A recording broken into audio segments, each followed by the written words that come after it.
just challenged Darren. Race to 9. Playing 9 ball for $100. And I'm joined in the comedy booth with Mr. Lifesaver himself, Justin Polk. Hello, hello. Let's see if I have my mic. My mic is working. Trying to find the power button here. There we go. I'm turned on now. Welcome everybody. Back to the Mad Apple Extreme. We've got another challenge match for you featuring world champion Darren Appleton has been challenged to a race to 9 ball for $100 by our very own Robbie Schmidt. I can't find the power button. Oh, it's up there. Yeah. Okay. All right. Good to go. We can give them a signal, let them know that they can start. They lagged already. Did they lag already? They all lagged right. already, yep. Okay. I told Robbie to wait until we got the stream going. We got the thumbs up. And he's not really paying attention. No.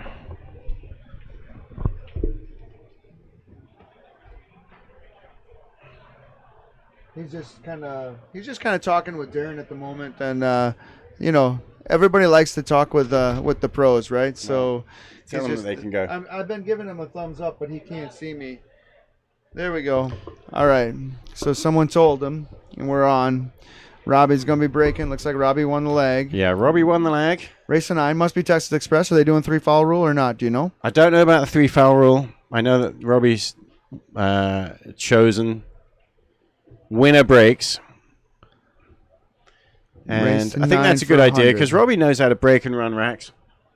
They'll move the markers once they finish this game up. Robbie got that ball in. He's got if Robbie gets a good start here, this can be a competitive match. He's got to move the cue ball up table, get shape on the 2 on the side.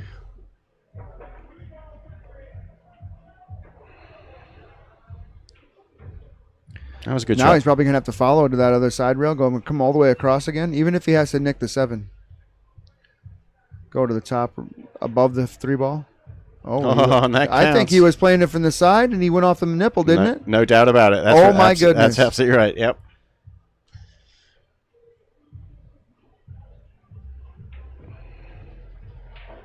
Good stroke on that 3 ball. Good confidence stroke after the mishap on the 3. Right. I mean the 2. Excuse me. Yeah, the only way he's going to win this if he stays aggressive, positively minded. So the highlight of my match against Darren Appleton was game 2 when we were in sudden death. We both had 1 life left. Yep. Next miss loses, and I two-rail kicked the 5 in and followed the cue ball right into the side. Oh, right. Yeah, and that was unlucky. You hit that too good. I really did. If I hit it one side or the other, I might be able to avoid it, at least on the far side. Yeah, there was a couple of shots that stuck out. Also, when you only had 1 life left and you played that nice jump shot. That 12 ball, yeah. On the 12 ball. Kept me alive, yeah. And then you're right. You hit that. Did he know that 6 6 was going in? He came over for shape on the 7 like he knew the 6 was going in the hole. There you go. He's hitting the ball good. He beat me the last time he and I gambled too. Yeah, absolutely. And Darren's conceded the 9 ball, so Robbie took the first rack, and this is why 1-0 race to 9. Robbie chose winner breaks because he knows, he may not be favorite in this match on paper, but if you break and run a whole bunch of racks, it doesn't matter who you're playing against. Right. You can. So Robbie breaks and runs the first rack. He's got to be feeling it here. Got a little bit lucky on that 1 shot that he missed, and then fluked it anyway. But he's going to stay aggressive here. And he's not choosing to hit the ball very hard. I know he can hit it a lot harder. It's not a cut break either. He's kind of stunning it, isn't he? Yeah, and it seems like balls have just limped in, and so I guess that counts. Well, I mean, he's at the table. He's looking at shape on the 2. What, to break the 3? Yeah, he's going to maybe touch the 3 on the way back up off the end rail. Try and get that, kind of straight on the 2, go to the end rail, and then come back up and hit the 3, bump them apart. Well, he's coming across his zone, whatever that is. Whatever it is. He's ended up. Looks pretty good, though, close to straight. He may be able to if he can go draw to the straight end rail, into it. he tried to draw into it. Straight into it, yeah. Yeah, he overcut it. He made the deuce in the play could pocket use anyway. another It went. If you get one of those in every rack, you just might win. Here's the thing. He could right now he could bank the 3 into the 9 and be done with this rack too. It's possible. Oh, he's going to play safe. He's going to thin it and try and leave him hopefully with a 7 in the way. Hit it, leave the 3 down there, but it's really just sold out. Oh, yeah, the 7 went flying. He had way too much of the 3 then. He was thinking hit it soft, and he just hit it really full. That 7 So does the 5 ball pass the 7? Oh, he's doing the 3-9 combo. Oh, it's okay. over. This game's over. Ladies and gentlemen, Darren Appleton is in the house. Boy, I had fun playing him in Lifesaver. He said, I'd like to see 2 pros play it head-to-head. Yeah. There we go. That's what I'm talking about. Like, I don't even really know how the game is played yet. Until we see 2 top pros play against each other, right? Mm-hmm.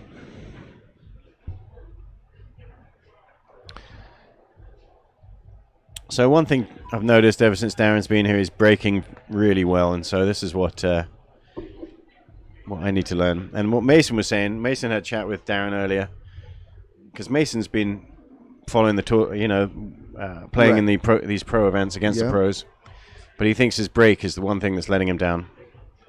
And Darren is going to give him some break-in lessons. But is he playing the cut break or heading straight on here? Not sure yet. He just went straight on. Yeah, and the 1 ball bounced straight back into the side pocket. He stopped that cue ball. Squatted it right there. Yeah.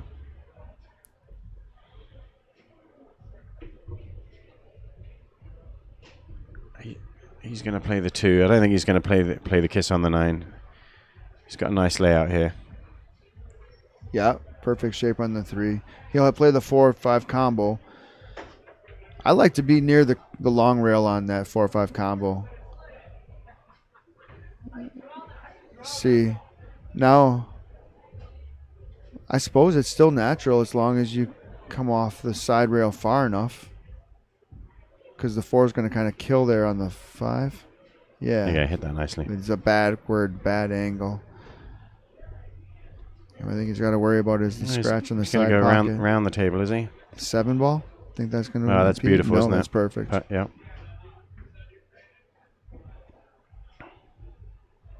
I like to play this in the side and just go to the end rail.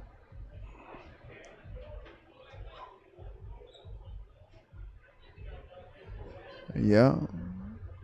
As long as he doesn't hit the 9 at the perfect angle to hook himself, he's good.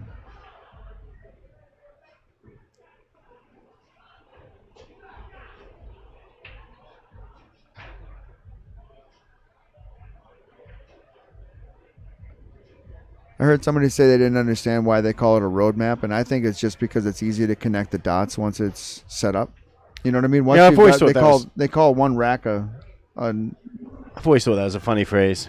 It's a roadmap. Dot to dot.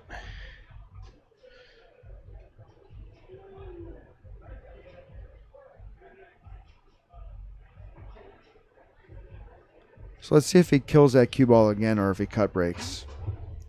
Probably going to squat it again. My guess.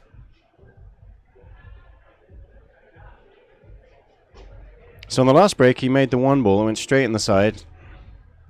Let's see if he gets that same.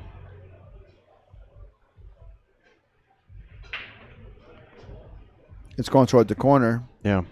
Didn't make the 7, but he still made a ball. He made a ball. He made the corner ball. The wing ball? Well, right in the corner? Well, I'm going to look at the replay here. It made the 2 ball, and the 2 ball was the corner ball. Did it go straight in? I don't know yet. Oh, there's the replay.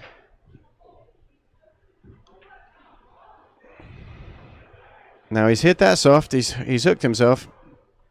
He's going to kick the 9. I don't know if he's hooked himself. I think he can he's shooting straight at it. Okay. Oh, he kicked at it for safe. Yeah. Get around the 4? Or did he just miss it? No. He kicked at that for safe. Yeah. Had to have.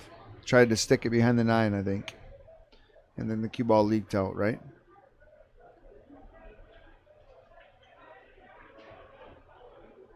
It's a good shot, Robbie. Yeah, doesn't want it to go in. Get behind the 6. He was playing safe. That was a safety. He played that. But he has left Darren a very nice. This is like your shot. On the 5 ball where you kicked it in and you hit it too good and scratched. Right. Darren hit his too short. Still a good hit because it hits a point. Yeah, he got the rail. And he's actually left this pretty tricky.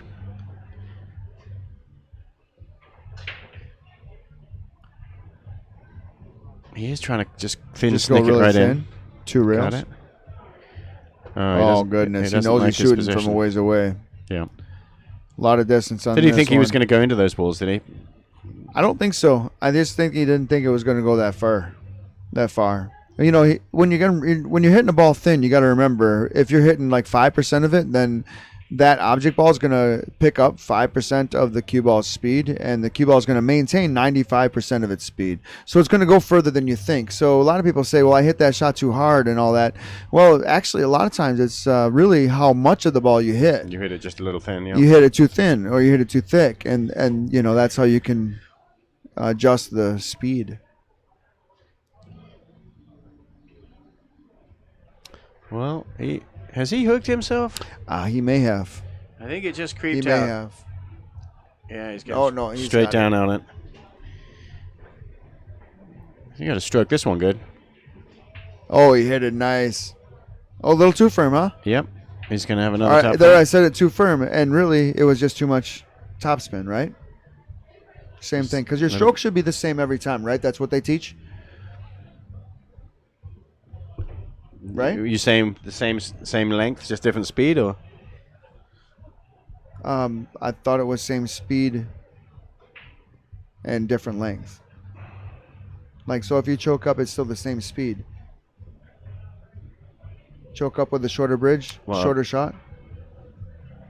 If the speed of the cue is the same, then the speed of the cue ball is going to be the same. So it has to be a different speed for different speed shots, right? No, different English, right? Top or bottom, right? Debate.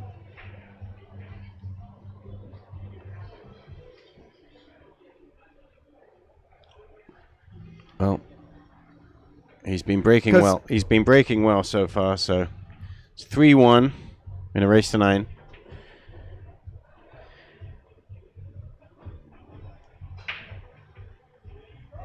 And neither the one ball or the corner ball went, but he did get three other balls went in, which is enough. A nice shot on the one. So this is a roadmap. This is a roadmap.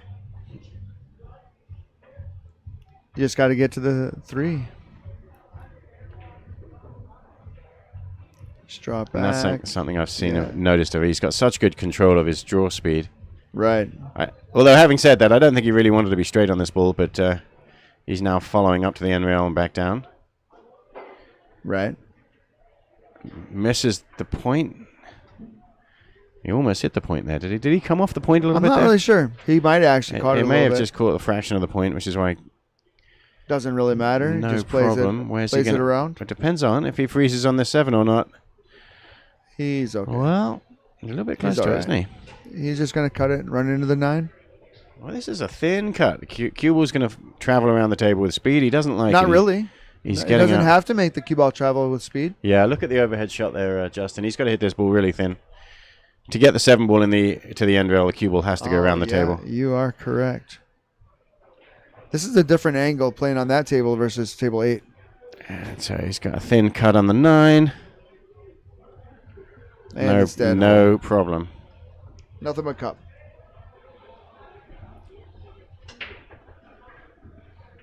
So there were a couple of pilots that were studying for a test in the back room when I was playing back there. Yep. And they asked what creates lift, and I said I thought it was the air that goes over the wing that pulls the wing up. Correct, right? And I thought that was kind of a... It travels faster and therefore less dense, and so you have an area of low pressure above the wing. Right, which creates lift. Which creates the lift, yeah. Right, but they also said that it's still a great big scientific debate that there could be the wind going underneath the wing as well. That you have more pressure underneath. More pressure underneath. It's the difference between the under and the over, yeah. Right, exactly. That was pretty cool. Those guys were awesome. They explained a lot to me. And so Darren's not hitting the brake super hard, but he's made he's going to have to bank this several balls every time. Get out.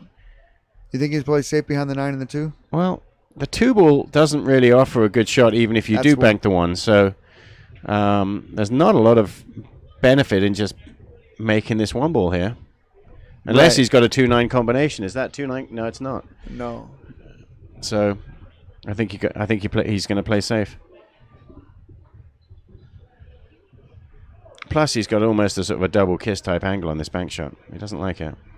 He's going to roll his cue ball so it goes to the end rail, side rail, back to the 9. A little spin. Oh, I see. Just one rail. Trying to play a lifesaver shot and freeze him back behind the 9 ball, but get on that end rail. As happened so many times in your match of lifesaver, didn't quite get there. So Robbie's got a chance to play a good little safety here. Behind the 4, yes. And there he is. He's got it. Yep, he does. He is hooked. So Darren shouldn't have any problem hitting this ball. But can he leave it safe? Okay, that's smart. Just hit it super soft. Hit it hard enough to get to a rail. Robbie's going to thin snick and come back. Oh, no, he's right behind it. Thin snick and leave it up there. He doesn't like it, though. Yeah, is it a 1-6 combination? Yep, he's going to kick 1-6 the combo. Bank combination. Dead in a hole. Yeah, didn't give him position. Now he's going to play safe on this. Now he's trying to get behind the 9 ball. And look at this shot. Look at that shot. Right behind the 9 ball. Exactly where he wanted to be. Right in line with the 1. Yeah, the 2 and the 9 aren't pretty anyway, so it's not even really a... what do you do if you get ball in hand here? You try and get short side shape on the 2 in the pocket that Robbie just pointed at? The 2 ball may go straight into that pocket, yeah. The 2 ball does have a pocket. Oh, he almost made it! Like up on the rail riding down to that corner, he almost drilled it. Yeah.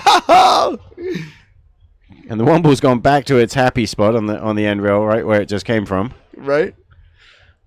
Is Darren going to try and thin this and go to the end rail and then come up table?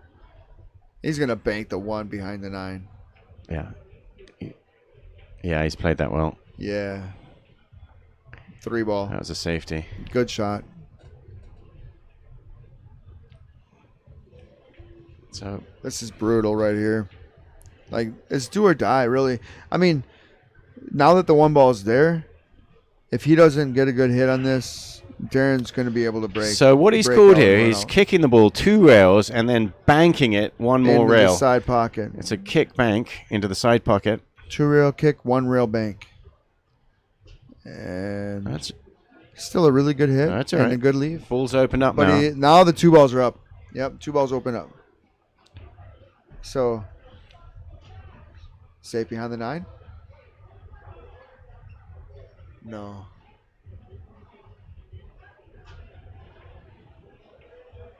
Kick safe. Oh, that was a really good shot. Nice shot. Kick safe. I've had fun playing that game the last couple weeks. Yeah. So what's he going to do? Just a bending mass A shot and hit the rail behind the 1.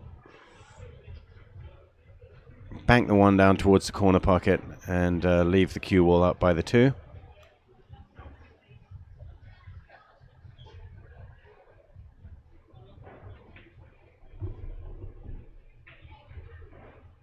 I'm not really sure.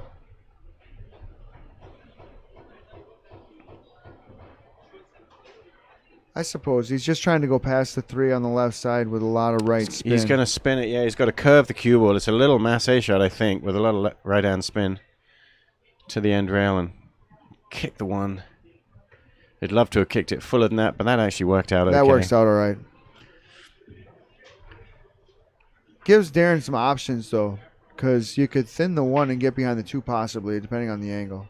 Oh, look at this. Just like I said. Yeah.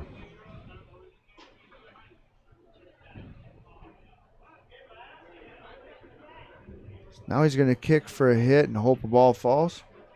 I guess that's what I'd be doing.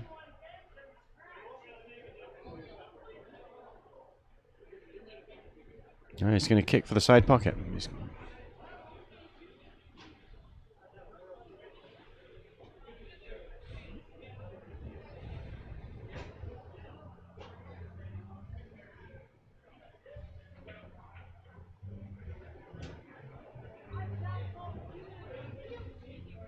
Oh, brutal. Yeah, it's unlucky.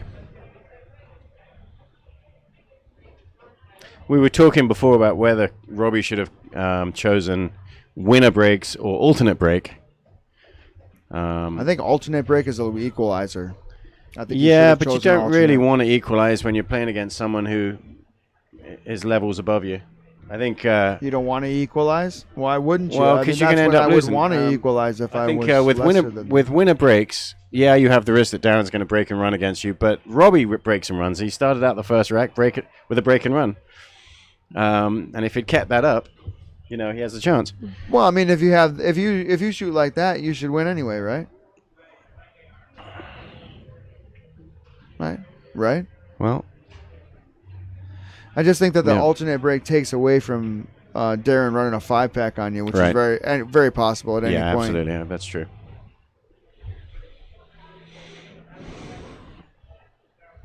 Because he could get away with it.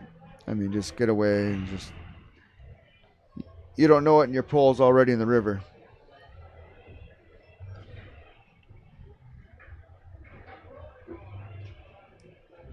Five to 1 in this race of 9. 5-1.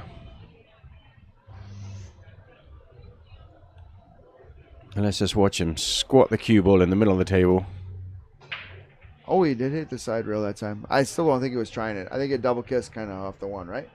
You think? I don't know. He hit too far to the right than what he wanted, I think.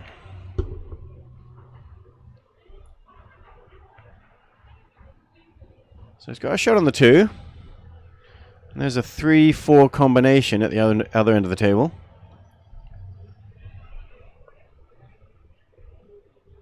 And I don't think he can follow. He's got too much angle and he doesn't want to scratch. So he's got to draw. Stun. That's no good. Danger. He is buried. So now he's going to try to kick and hit the 3 and maybe hit the side rail and leave him on the end rail, or try to kick it in the hole. If he kicks it in the hole, a lot of times I scratch on that shot. You ever have the problem with that?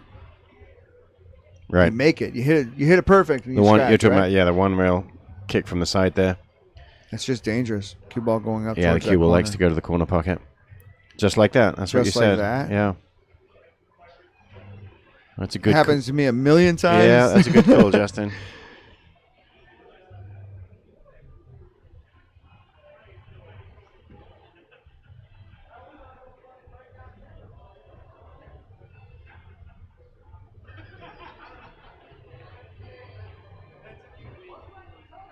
Robbie should be out from here. I mean, the real challenge is getting on the 8 ball. Yeah, the 8 ball from the 7, right? From the 7.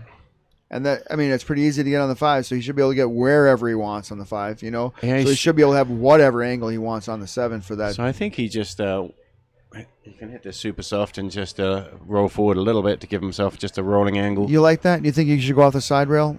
See, because I like to stop that shot right there and then stop shot on the 7.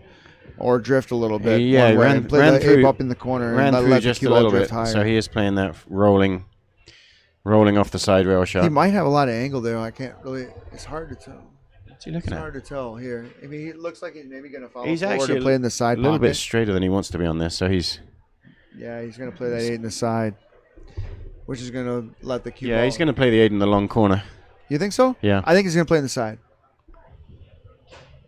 He's going to play it in the corner and nudge the 9. No, he's going to play in the side. He's going to draw to the side rail. It's just my opinion.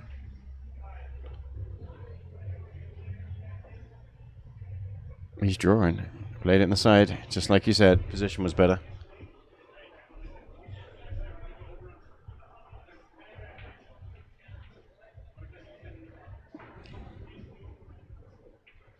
Okay. All right. Looks so solid. If he can get a good break here, string a couple of racks together like we know he can. Is it 5 to 2 now? It's 5 to 2. Race to 9.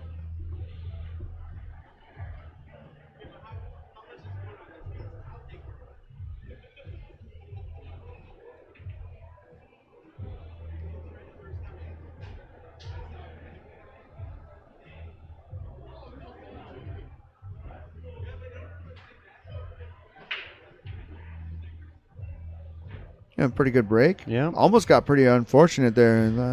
The Cuba almost went to the corner. Cuba went for a ride, but he does have a cut on the one in the side. Yeah, I like it. He's going to have to navigate his way. Yeah, look at that line he's just pointing out. He wants to drift the cue ball between the 6 and the 9. The scary thing about this to me is I like the cue ball likes to go right to the corner. Doesn't want to go to the end rail. Wants to go to the side rail.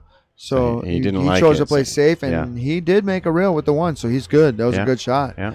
The reason I don't, if I cut that ball in the side pocket, the cue ball wants to go to the corner. Yeah. And I mean, the only way to really avoid scratching in that corner is to draw to the side rail. Yeah, it's hard to hit the end rail is what I'm trying to say. Well, and the thing about that is even if he did hit that gap he was looking for, he still doesn't get good on the 2. Right. So that was a good hit. That was a good shot. That was a tough kick. Shot. He's got the 1-3 combo on the side. Yeah. Then he might be playing the 1-7 combo in the corner. No, he had a good.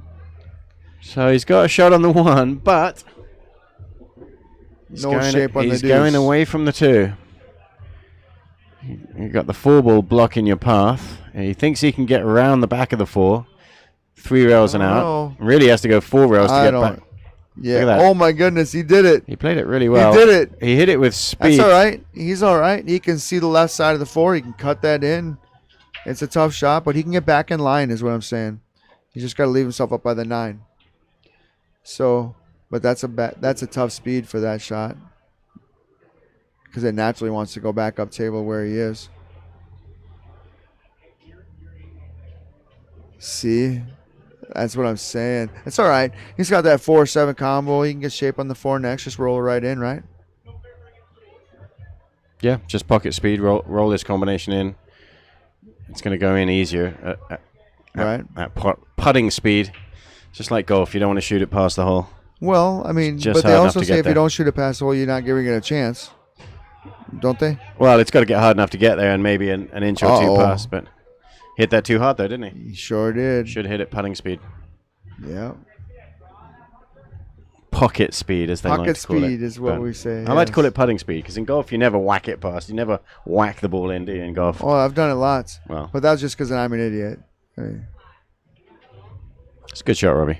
He's going to be behind the 5, shot. too. Look at that. All right. Advantage, Robbie.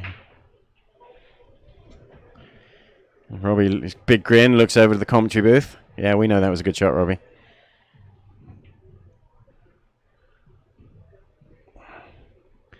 Two rail kick shot with a lot of spin. Good hit. A nice hit, but... And, yeah, he's left a nice chance for Robbie. Natural out.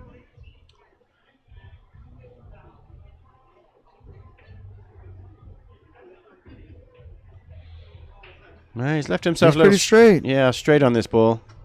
He doesn't really want to just draw straight back. It looks like he's following, so he must have a hair of an angle to get to the rail. Yeah, he definitely was able to cut that left, but then he forced got the speed it wrong. too much. He's got lucky, though. He's got a shot in the side. I think he's still got it. I think he's got to spin around it. He's got to flick this in with a little semi-masse He's banking it, cross-facing it. Is he really? Yeah, he's cross-facing it. He's called that other side. And scratches. Gives up the game. Well, that's a shame. He blew that one. He could have cut that in the side pocket. I would have cut that in the side pocket and gone side rail, end rail, maybe the other side rail. And then shoot from my vantage point here in the commentary booth, I was right on line with that shot. And it was a little bend shot, but it really not that difficult. It wasn't that tough.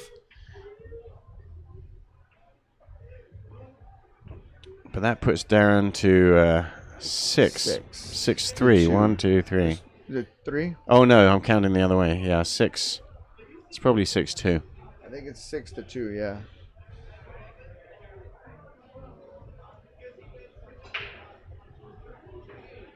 Good cut break there. Just controlling his cue ball. Without that one game, when he scratched on the break and Lifesaver against me, he kind of realized why he doesn't want to be breaking. He chose the break, and generally I always give it up because of that possibility of a scratch. Yeah. Yeah, he noticed.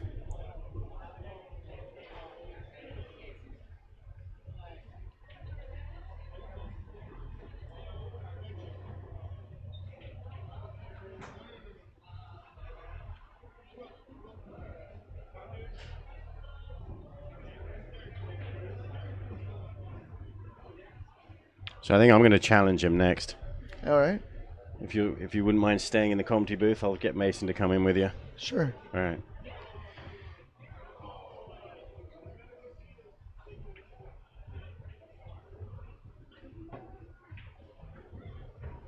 Oh, that was a beautiful shot right there. And, I mean, really the shot before, too, to get that perfect angle for that shot, just to be that natural, just to draw, you draw it up and you're in between the 8 and the 9. Blink, blink, it's over. 7-2 in a race to 9 for 100. Do you think I should play him 8 ball?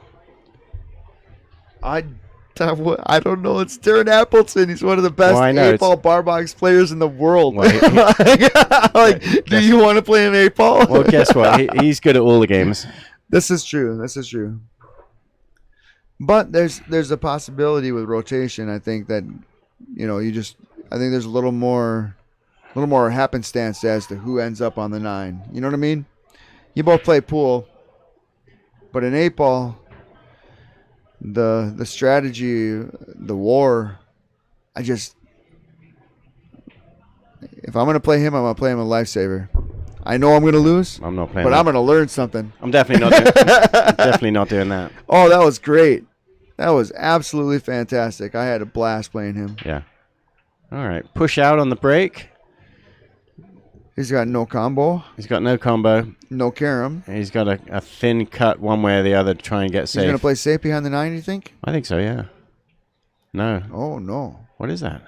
Freeze him on the 1. Right up on wow, it. How about it's that? It's a one-pocket break shot. You ever see Mason do that? Just roll right up on the head ball, make a ball hit the rail? Yeah. Yeah. I might start to adopt that. It actually destroys me when I do it. Or when people do it against me, I mean.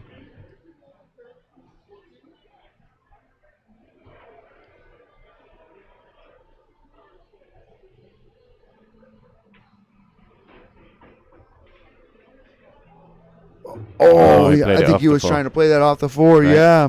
But he was so close, too. Like, that was not that far from falling. Giving him a chance at the out there. All right, Robbie's got to go down table and back up here for the 4 again. Let's see it.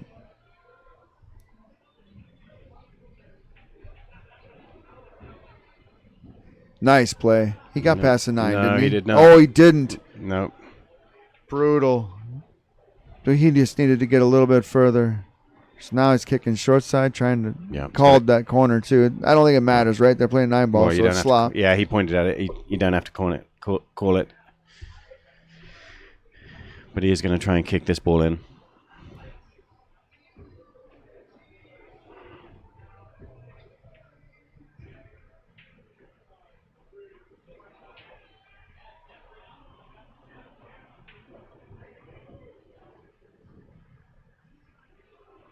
Oh, he's jumping it. He can keep that on the table. Yeah, it's tough to keep the cue ball on the table after this shot. That's not so bad because the 9 is close. He made it! It's really not that hard to keep the cue ball on the table after that shot because the 9 ball is so close to the cue ball. If the 9 ball is further away than the cue ball, then the cue ball is hopping as it hits the 4. That's why the cue ball likes to jump off the table. But if the 9 ball is close to the cue ball, you can get up and over and down, and it'll bounce a couple times before it hits that 4 ball, and then you're good. It won't go off the table. Just got to get the speed right on this and get straight on the 8 ball in the side. Yeah. Roll forward just nice. He's hit that perfectly. Yep. Just roll this in as well, and he's golden on the 9 for a stop shot. He fires it in with a stop shot, but that's all right. Didn't matter. There we go. Darren's conceded the 9. It is 7-2-3 in a race to 9 for a hundo. Translate that for English speakers. That was $100. U.S.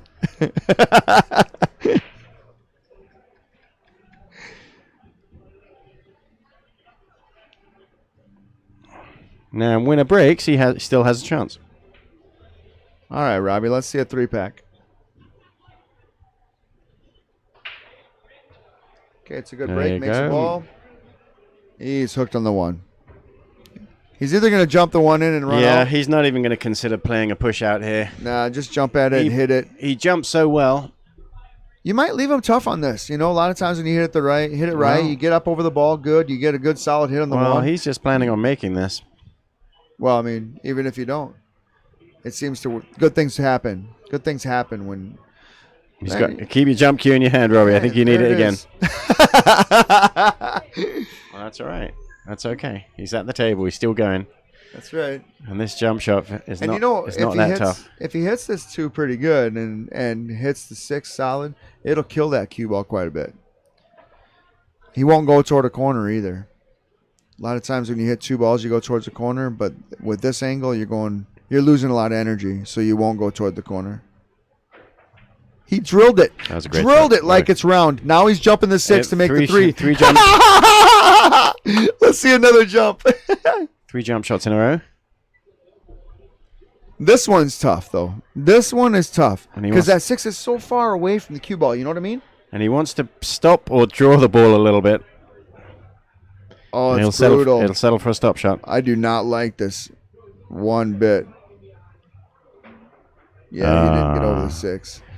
It's so hard to 2 out of 3. Cue ball at a low level to control it while hitting the 3 on a long shot like that with the 6 so far into the middle of the jump. You know what I mean? Like I say, if that 6 is closer to the cue ball, it's easy to get up and over. Bounce it a few times, you got control of your cue ball. But because that 6 is so far in the middle or so far away from your cue ball, it makes it brutal to try to keep your cue ball control.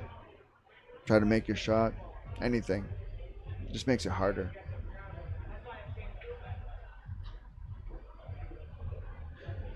So what do you think? Do you think he's just going to follow straight up and go 1 rail for shape on the 8 in this bottom right corner, or go 2 rails? He's following straight. Yeah, 1 rail. Yeah.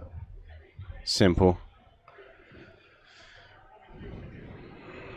Same again. Yes, sir. 8-3. On the hill.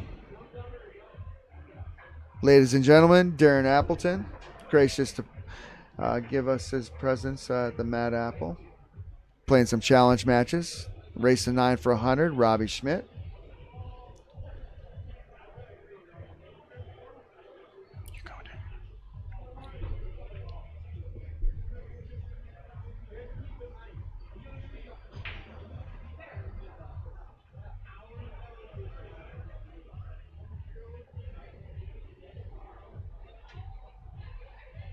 I want to play Maple.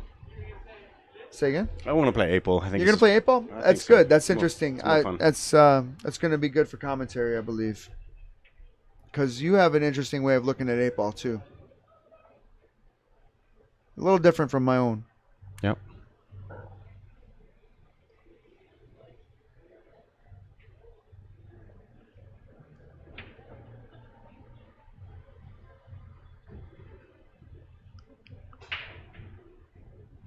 Solid cut break there. 2 balls going in the hole. 7's in the way of the 3. So does he jump the 3? Play shape for the 4? That's tough. That 9 ball's big. And what's the score here? It depends on. It's not 8-3. Yeah, he knows he's got a good lead, so he's probably just going to stay aggressive and jumping in, I think. He's going to have to draw it to get shape on that 4. Like I say, that 9 ball is big. He might get hooked up on the 9. I mean, if he hits it square and stops it, I think he gets shape on the 4. I think he's digging his jump cue out. He hasn't played a jump shot yet. He is definitely then playing a stop shot on the 3. You are correct. Yeah. And I think there's really no way to get hooked up on the 9 unless he mishits this or hits the rail first, which would be also a mishit.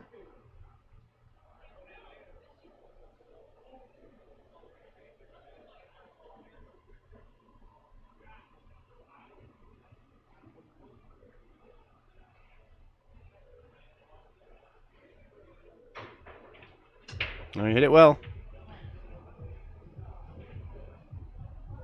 He's hooked. The 9 ball was big.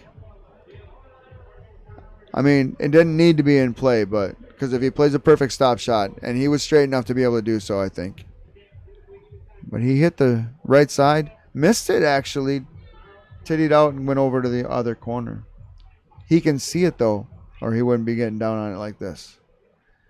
Oh, he played the safe behind the 9. Smart play. He just hit it thinner. Let it go where it's going to go, into the 5. Bring the cue ball around. So the 9 is a blocker.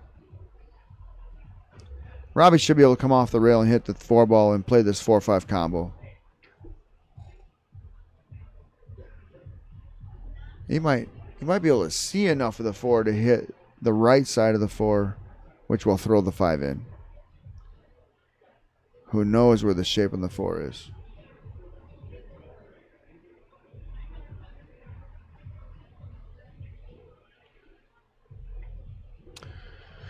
So it looks like he's got definitely a makeable combination here. Yeah, he's going to the side rail to try to combo it like that from that side. See, I like it from the other side. Well, it depends if he's got a gap between these balls. You're and right. From the overhead, the ball, it looks like they're frozen, which means he's shooting it from the wrong side.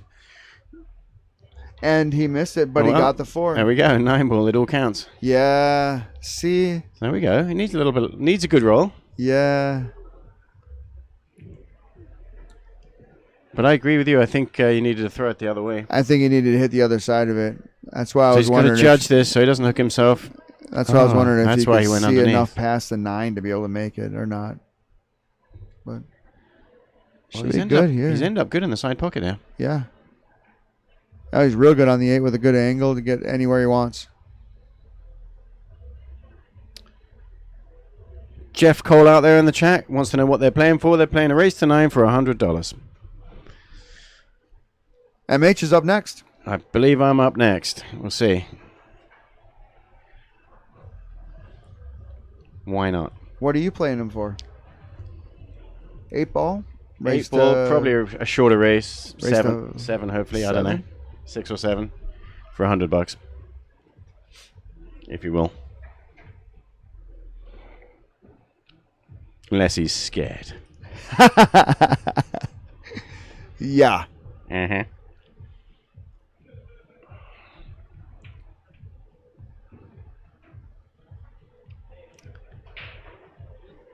There we go. It's a good break, Bobby. He's losing the cue ball, but he's making balls on the break. Real nice break. But if you let the cue ball fly and you just leave it to chance, you end up with tough shots a lot after the break, like this one. So he made a ball, but he doesn't really have a strong advantage here, and he's going to try and play a safety. Double kissed it. Left down. Still not bad. He left the not bank. A bad miss. Darren's going to bank this in. Yeah. This is as close to a gimme on a bank shot as you get. He might cut it in. Yeah, he could play safe, but he's not going to. Just banked it right in. Because the position's perfect on the 2. Got a good chance to run this rack out.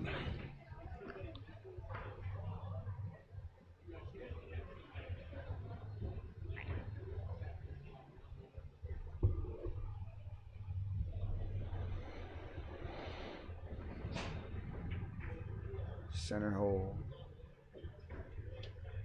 I don't know if he likes this angle. For me, this would be too much angle, but he's okay. He's gonna. He even went another rail. Yeah. I would have just gone the 1, He but plays then a lot again, I would have been straighter, and he's got the angle to get on the 6. Yeah. And he plays a lot of shots with outside English to help the ball in the pocket. Some players, they like to play a lot of plain shots. I know Darren Appleton and Chris Melling. Did you see his face right there? He kind of gave the eek look. He doesn't on like that this. leave on this 6. Yeah. He's not far off straight. Well, he had a bit of an angle, didn't he? Great shot.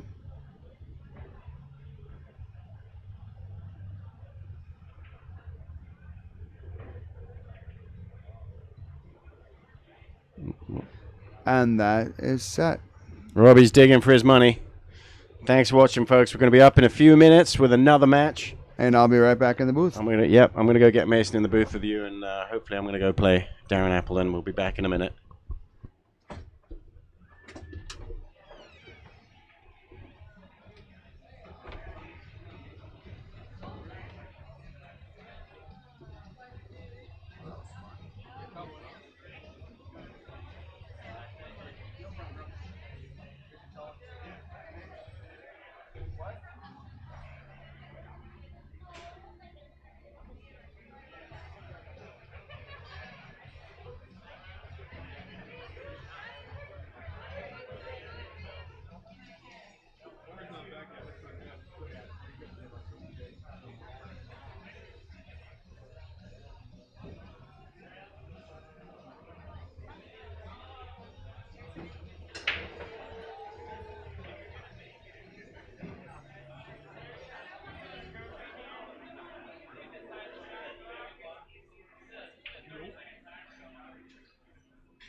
For mine, we definitely do, right? I really want to concentrate on mine.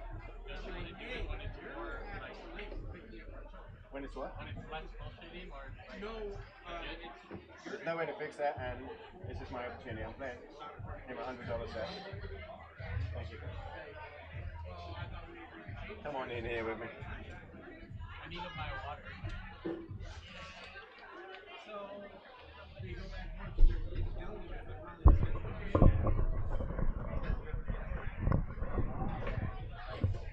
Welcome back to Darren Appleton Challenge match at the Mad Apple in Appleton, Wisconsin.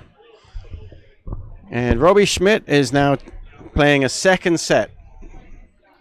Another race to 9 ball. He lost the first set.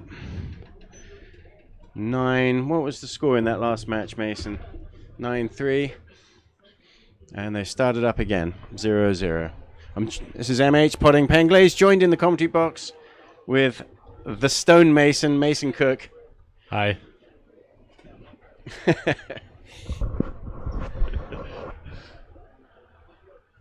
And I'll be playing. I'm going to be playing Darren after this.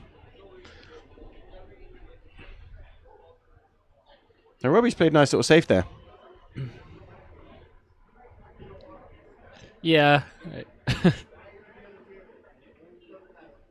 That's a weird speed for him to have hit that at. I don't know. I was thought he was going to go a little harder. He was trying to get behind the 7.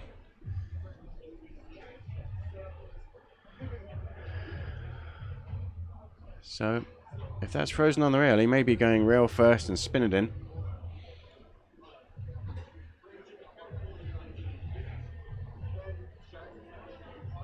Well, he just cut it plain. That was a well-struck shot, but he scratched right away.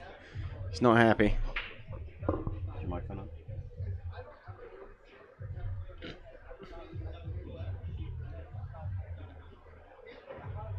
Yeah, 9-ball is such a quick-paced game, and I don't know. I mean, Robbie's probably picking it thinking he could snap one off quickly, but really, I mean, Darren should still be able to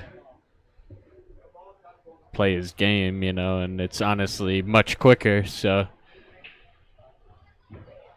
yeah. I don't know. I feel like 8-ball against Darren might be a better choice. Oh, that's what I'm going to be playing. Yep. Race to 7, 8-ball.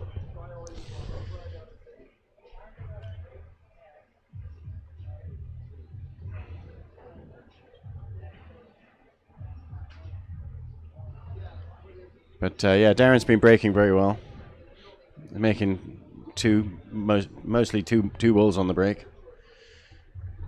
He's not playing the cut break; he's just going straight at him, trying to control the cue ball in the middle of the table. Cue ball does drift sideways, it typically has. Didn't make a ball this time though, did he? No, he did. Oh, he did. And they've opened up good, really, his first shot.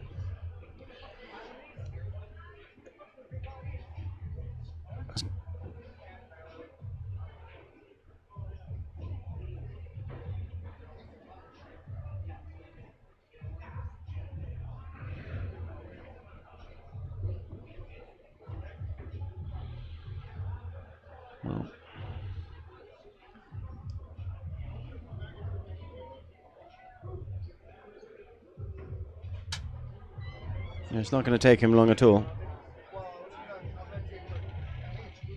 I know now they ran another one. Let him know we'll need him to commentate on the next match. He knows. Okay.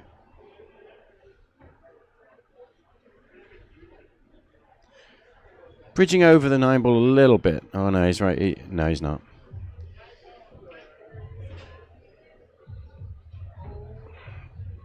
Sweet little stop shot coming up.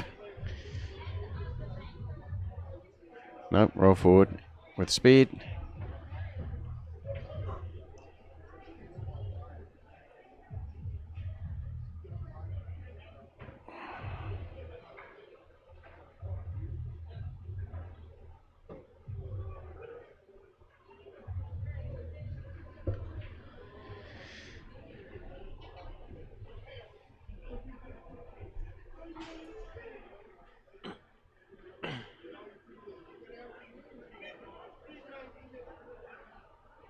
How's a break and run? Didn't Robbie already get his chance? He wants to win his money back. 2-0.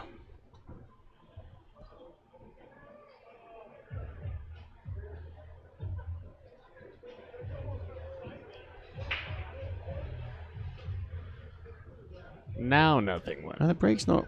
That cue ball looks pretty much exactly the same as the last cue ball in the last break. His break's not looking quite as good as it was. Robbie's got a tester here. He's really got to play this thin cut, doesn't he? And the 2-ball doesn't really go past the 8, I don't think. Hit that okay. Yeah, but this is tough. He may have a half pocket, but he obviously can't touch the 8 on the way through. I think he played the 8. He might play the combination on the 8-ball. He went in between those two shots. That was no good. 2-ball came down. That's unlucky. He's given him a good shot. And here he's probably going to play the 2 and the 3 into the same pocket.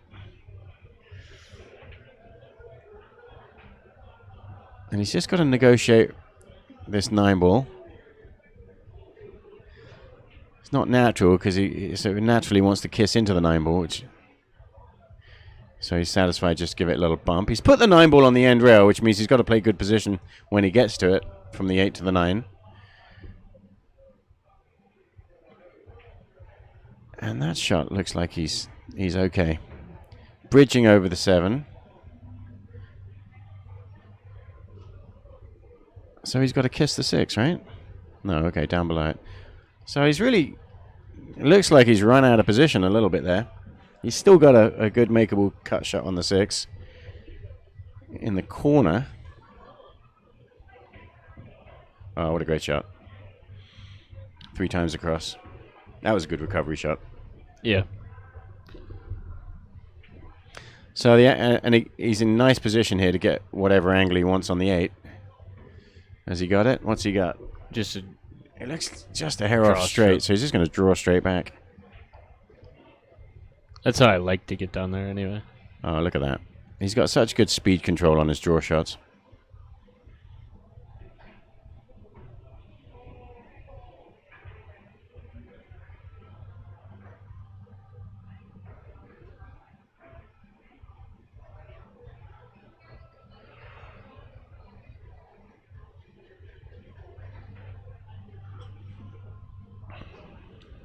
See if he does anything different on the break.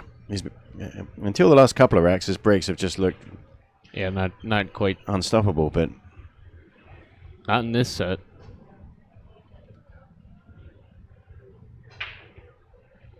This set, they've been quite dry, actually. Yeah, I mean, and he's not making the corner ball, and he's not making the one in the side. So he's got to rely on luck. Got a ball to drop. This rack's not nearly as open as the last 2. Yeah, he's got to decide between a safety here or just... He does have a shot on the one. Bank it in. Come back down table. That was lovely, wasn't it? Oh, that's really good.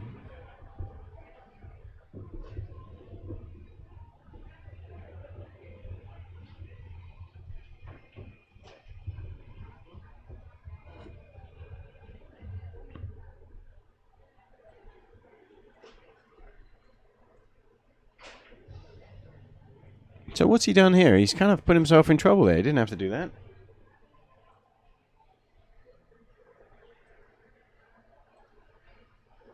He's broken up the 5-ball, left Robbie a shot.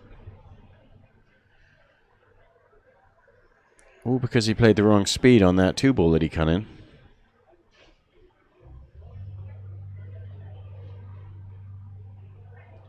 There you go.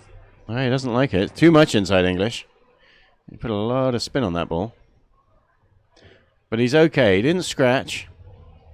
And he does have a chance now to just roll the 4-ball forward and play a snooker behind the 8-ball, I think. Yeah, he's going to have to play safe. There we go. Perfect.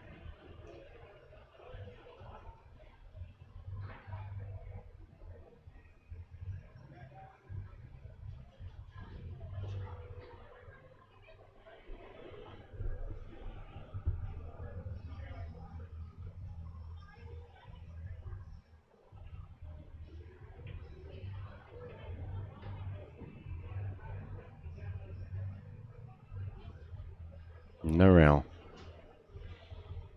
Made that fairly soft, didn't he? Was hoping to get a thin, either a thinner hit or a fuller hit. And Robbie's lining up the 4-9 combination for a quick finish. Okay. There we go. Robbie's on the board. 3-1. Race to 9.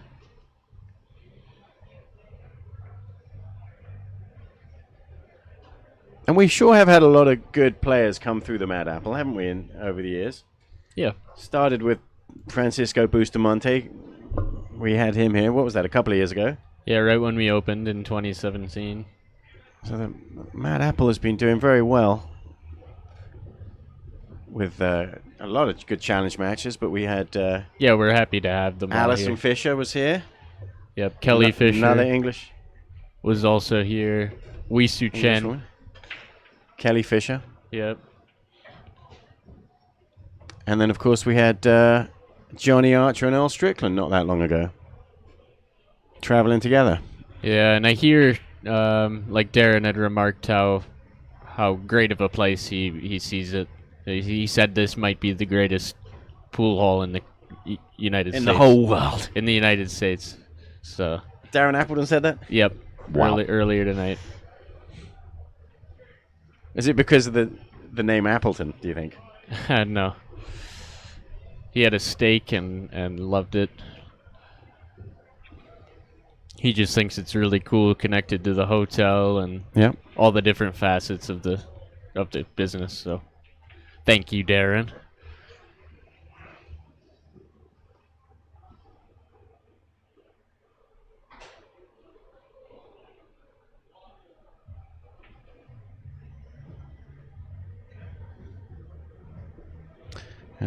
Robbie's played some good jump shots so far. Look at that. Out of the 4 jump shots I've seen him play in these two sets, he's hit three of them perfect. Robbie's always been a good jumper.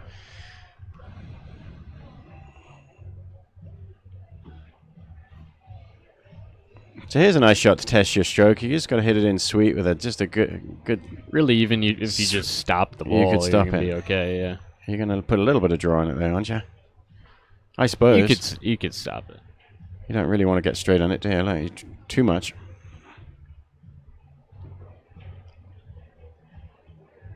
Yeah, and you're right, because you'd have had a better angle, wouldn't you? Yeah. If you draw and end up straight, it's not really ideal. That's a good recovery shot. Very good. Well, Robbie's got the mindset that he's going to try and win this. There we go. And in winner breaks format, anything can happen. Let's see how see if Robbie's breaking well.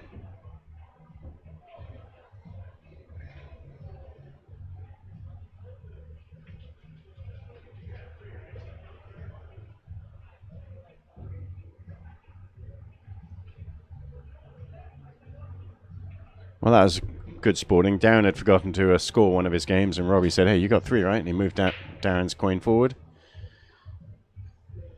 We'll have to go check the tape, see if that was even right. Be my guess.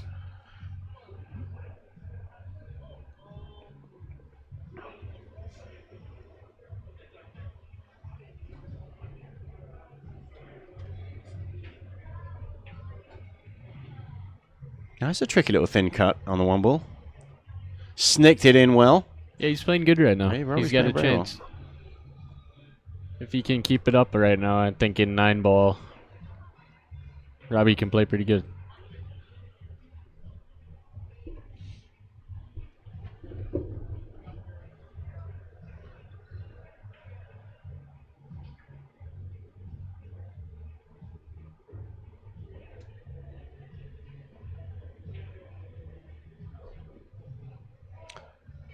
He's going to negotiate, nudge in. He's going to brush past the 9 ball as he tries to run up. Oh, he didn't hit it.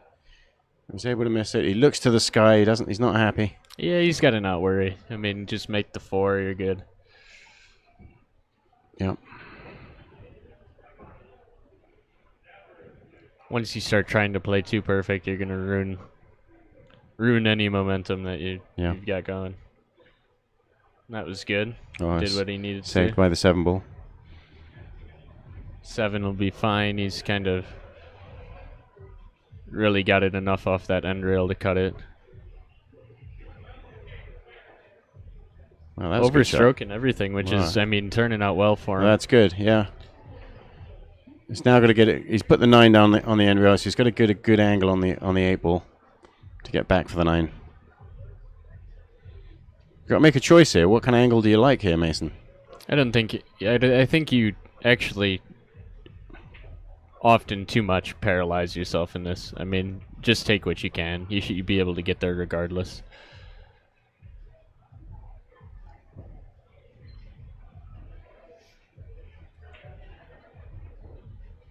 There you go. Robbie's got some momentum here. He's got to make sure he makes this 9 ball to tie it up. 3-3. And he's playing good. So I saw him break too. His break was pretty good. Yeah. And if he keeps it up, he's got a chance.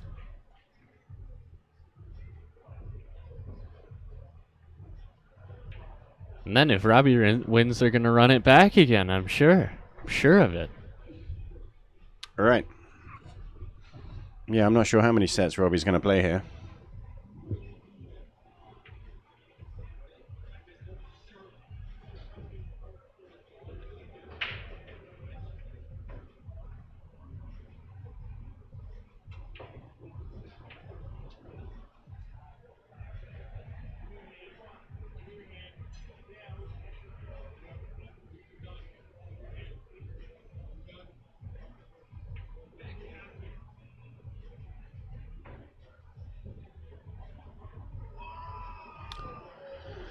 So here, what do you get on the 3 ball here, Mace? He's going to roll the 2 ball in the side pocket. Yeah, you could get around and play the 3 down in the corner by the 7. He's just pointed the 2 rails he's going to bounce off and deciding whether he wants to shoot the 3 in the side pocket that's furthest away from it. So he's going 2 rails behind it here, dancing around, flirting with the 9 and the 5. See, and that's what I would do. I would have tried to do that. He was going 1 rail, not 2. Yeah. Because that corner is fine. So I mean, if he should be out here. I mean, he make the 3. You're fine regardless anywhere, and you're out. It's all about this 3 ball. Yeah.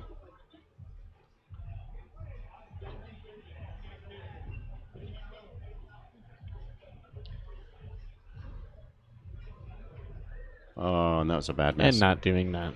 That was didn't aim it. Because that was the easiest shot so far.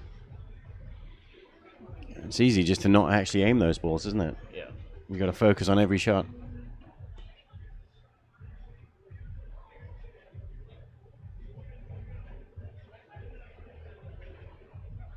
It's going to hit the 5, make the 9. There we go. And that counts. That's good. Robbie says that's good. Yes, we know that's good, Robbie. You didn't need to say anything. This is no, he's just joking. Yeah, he's shaking his head and eating his pizza. You know he threw that one away.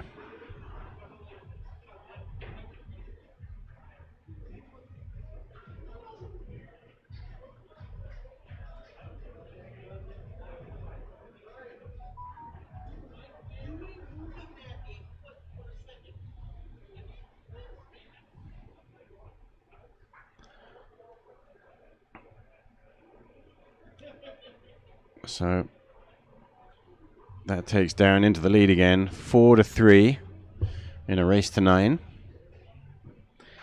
He's breaking from the same spot. Hit the cue, the one ball almost full, and just drift the cue wood to the side. One ball banks one rail into the top corner. But he's got a big old cluster here, so we might see our first push out. Because I don't see an offensive shot. Well, he does have it, probably. Yeah, no, I mean, I'm just thinking about going behind it and kicking safe, but that doesn't really look good. Because the 6 ball is just so close to the 2. So he's looking at where he's going to push. He sees where he's got his cue ball up there. He's thinking, well, he's making a plan. What is he going to do if Robbie gives it back to him?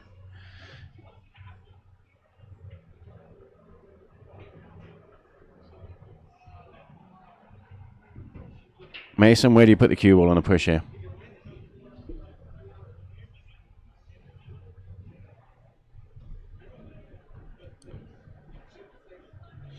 He's looking at that line right next to the 3 ball there. So if he does that and gets it back, Robbie's not going to give it back. Robbie's going to play the same shot probably that Darren's thinking here. So he's put the cue ball right on the line that he said. That was exactly what he wanted. Now, I think the plan here is to... I would give it back. Well, he's just going to go off the 2 and leave you safe, isn't he? The 2 ball's going to stay down there. He's going to get the cue ball out of there.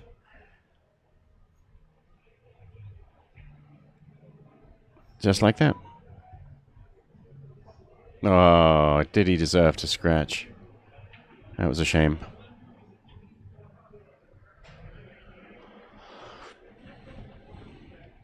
So, he's got ball in hand on the 2.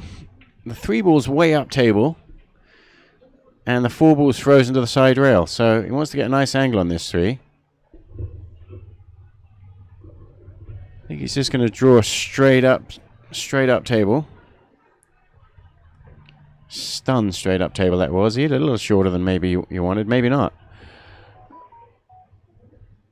This angle offers better natural position, so that might have been just right.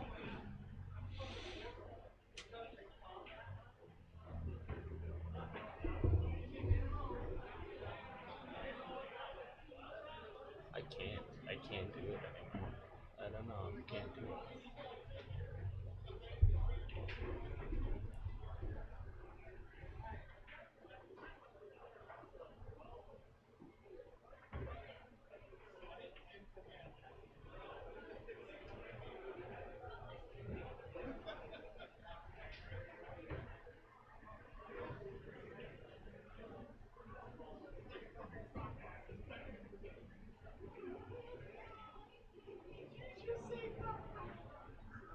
Well, it's perfect on that.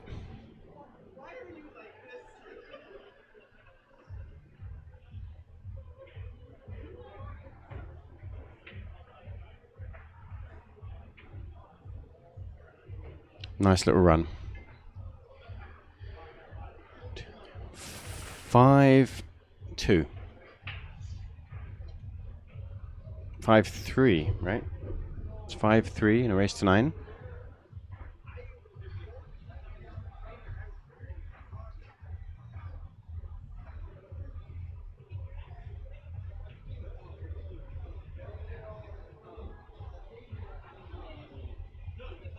So, how do you normally break in 9-ball, Mason? Right where he's at. Yeah.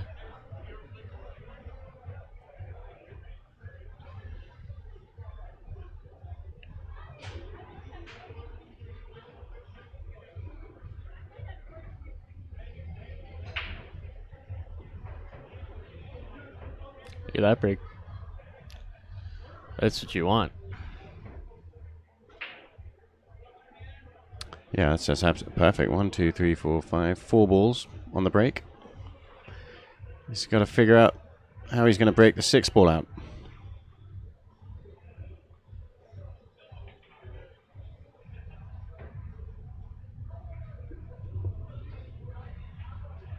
So he's got a nice little angle on this 4 ball. He's probably just going to pop around 2 rails straight into the 8 ball, I think. Is that right? Yeah, I think so. Or 3 rails behind it.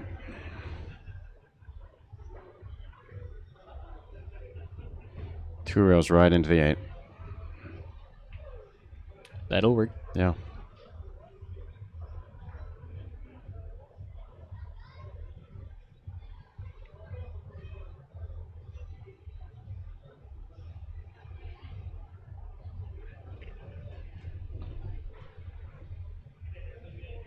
Uh-oh. He scratched. Advantage Robbie. All right. Robbie gets a chance back. See if he can break and run one.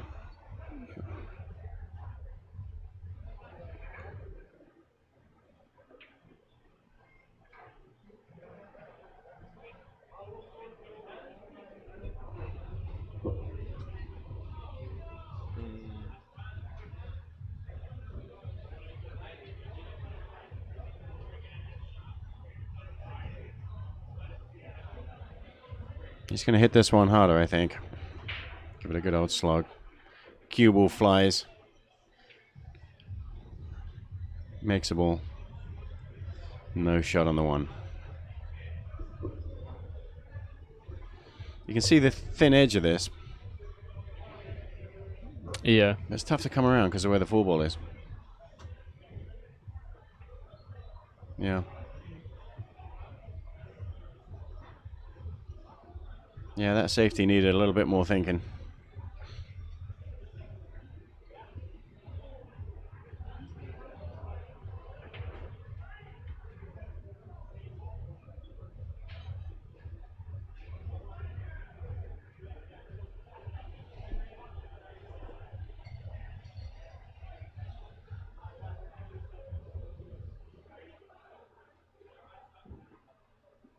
Okay, he's going for his jump cue again. This one he's got to get a bit lucky with because he doesn't have a shot on the one in the corner. Oh, he switched back. He's got his regular shooting cue. He's going to kick this ball.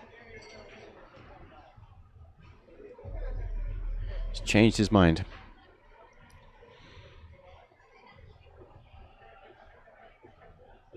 And he's eyeballing it up to kick it right into the corner pocket.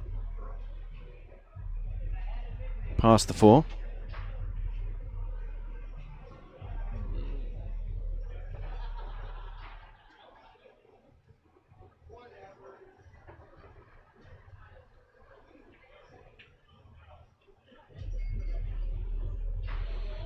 And the billiards gods have said okay.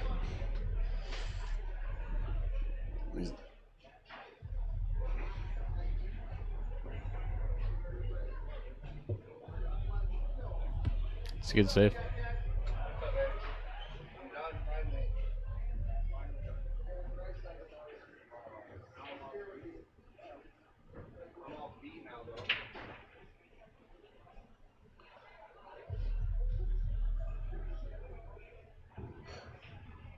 All right. Well, he's going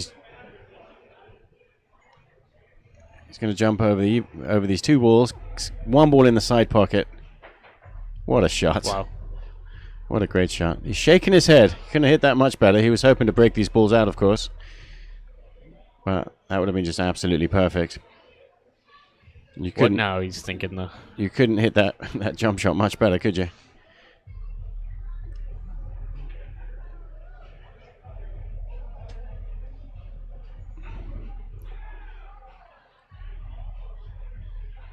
Got big Jacob Kakak flexing his muscles in front of the commentary booth. I'm not sure what that was for. It's for me. But Robbie played a really good safety there. Now we're going to see Darren jump.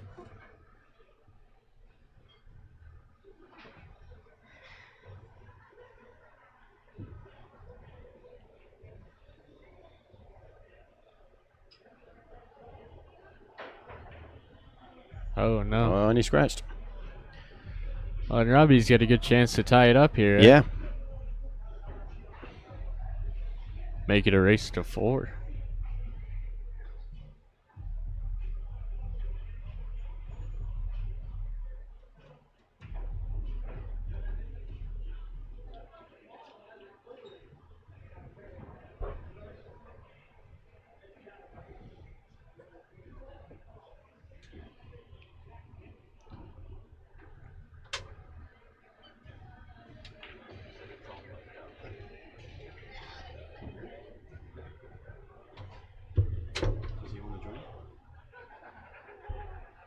Does my friend what?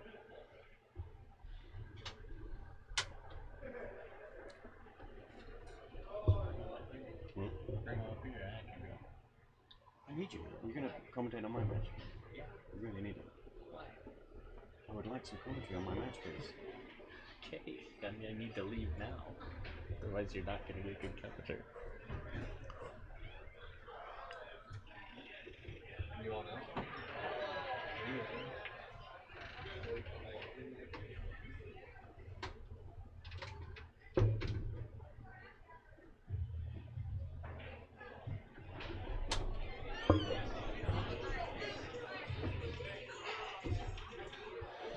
Robbie had a good chance there. He let that one go.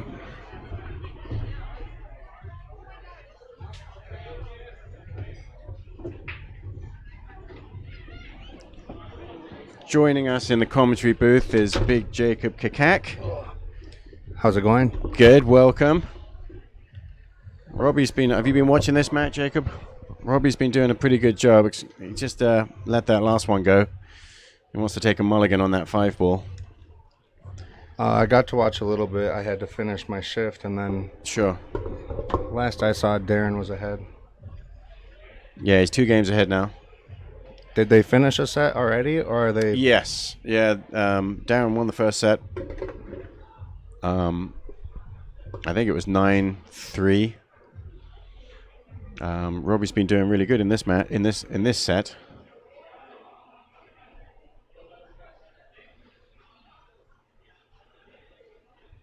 Did you get to watch any of the Justin Volk Lifesaver with him? Yes, I commentated on that one.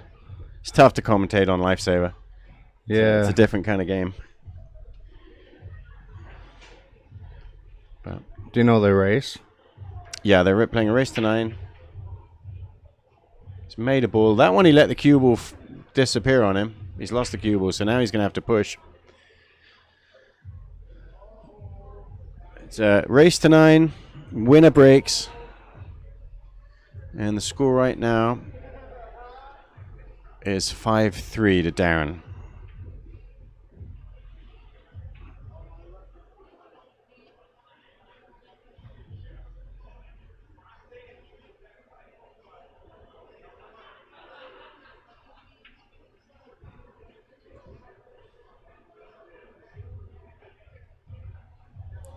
Do you know what the score was of the first set? Yeah, it was 9-3. Yeah, Robbie must be shooting a little better now.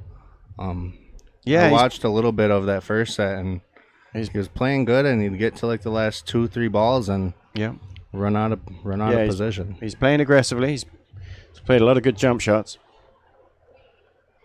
So here the real question is, where do you push out? And what's Robbie going to do?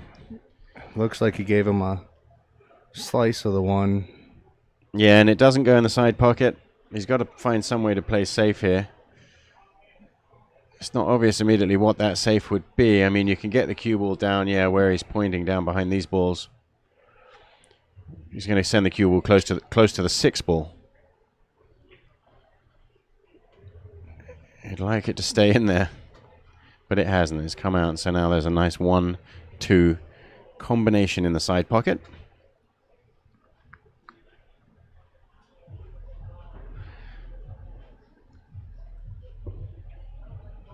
And it looks like from the overhead view that the 5 ball does go in the corner pocket. I can't be completely sure. You find out how he plays this. Yeah, he's just played on it. He doesn't like that shot though. His face tells you he's not. He's shaking his head just slightly. I think he'll just stun down to the 6. It's hard to miss the 9 though. Yeah, and that's right. You don't. But when you're a world champion, He wanted to be straighter on this ball, and then he could have just followed through. But he's got to negotiate a little tap on the 7 ball, I think, here. No. And he stopped himself. He's got back up again. And he's given it a good old stare. He just doesn't. He knows that this is the shot where you can make a mistake. You've got to decide how you're going to do this. Gentle roll. Just tap the 7, and leave yourself on the 6. He's just about achieved all of that. I think he plays safe here, no?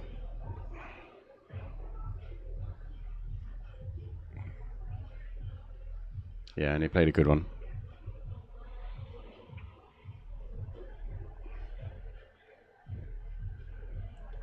See what Robbie comes up with.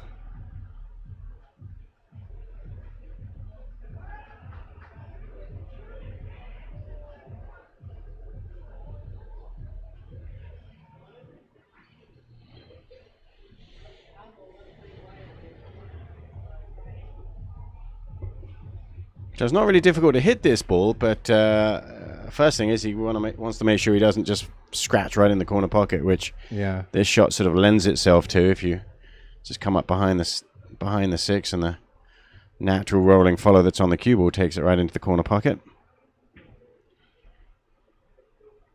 He played a little stun with spin to stop it scratching. Hope for the best.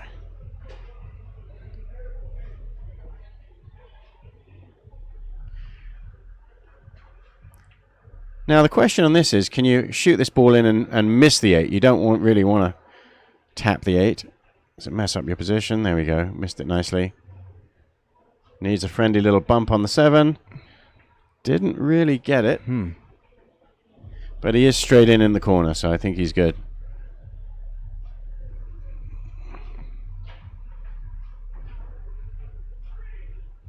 And he's negotiated a tap on the back of the 9 ball.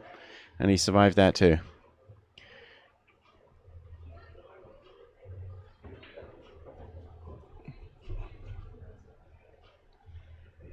Robbie concedes the 9. And that takes the score to 7-3. What do you think about conceding games? Well, in most matches it doesn't matter at all. It's a friendly game. I know on the stream, often, when we play King of the Hill, there's a no concession rule, so that we get to see all the shots. But if Darren Appleton is going to concede you a game, we're going to let him do that.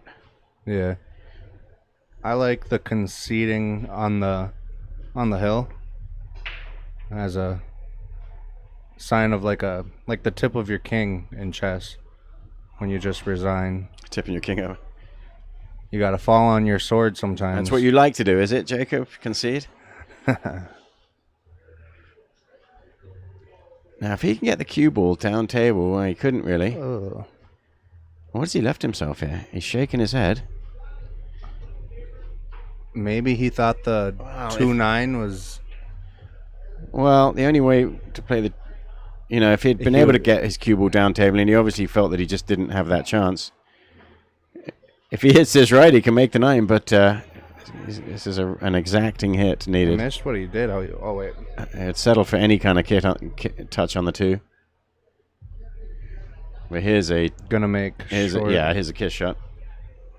He's not gimme this, because the 2 ball... No, he's shooting the 2.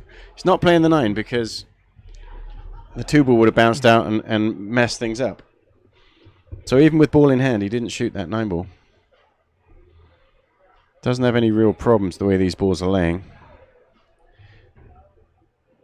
The shot that you have to get right, though, forward of the 5, up to the 6 again. And we expect world champion Darren Appleton to show us how to do that. Play just the right speed on this draw shot.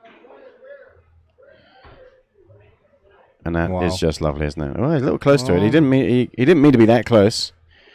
He'll go up and down. Yeah. It's a weird reach, though. Right? First time we're seeing him use the rest.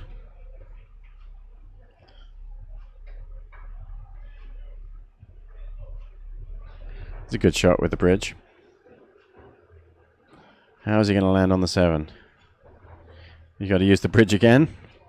Another thin cut shot.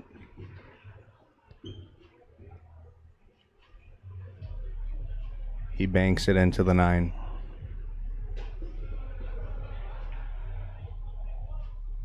He's put the bridge away. I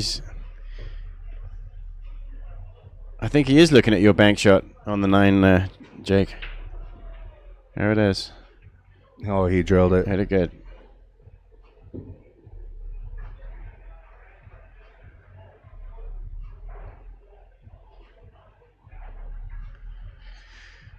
So that should put him on the hill, 8-3.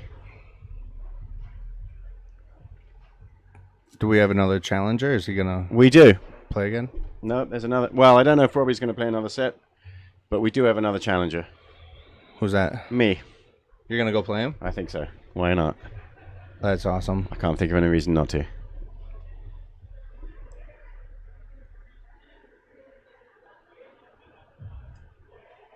Does he have a minimum that he has set?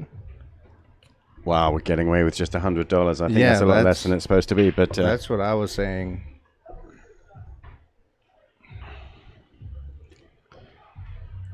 So we've got him on the we've got him on the cheap right now.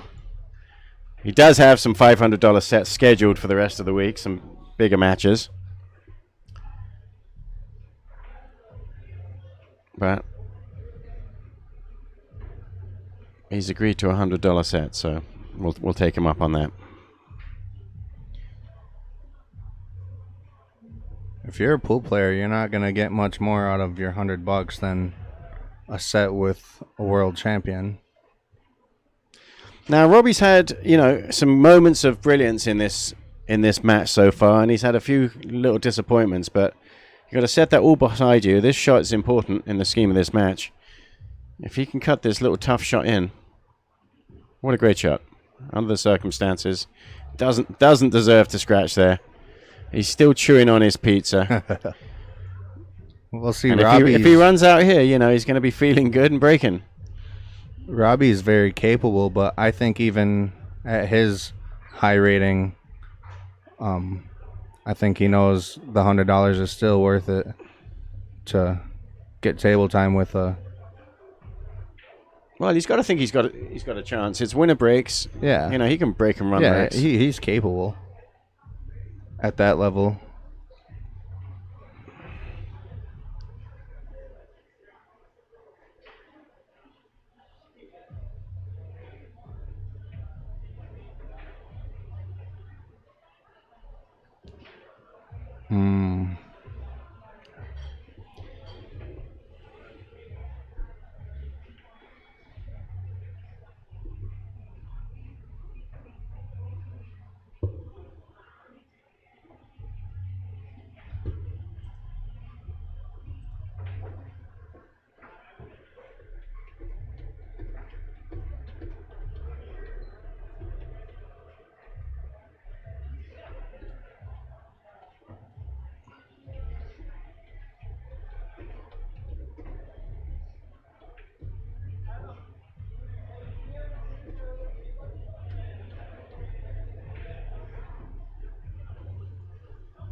Now this to win it.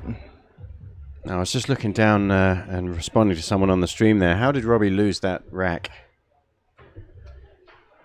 All right. A little exchange between the two players. Stay tuned, folks. We'll be back in a minute. I'm going to get Mason back in the box. If you might want to stay in the box, Jacob. I'm going to go out there and challenge him.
that Mac Miller song before?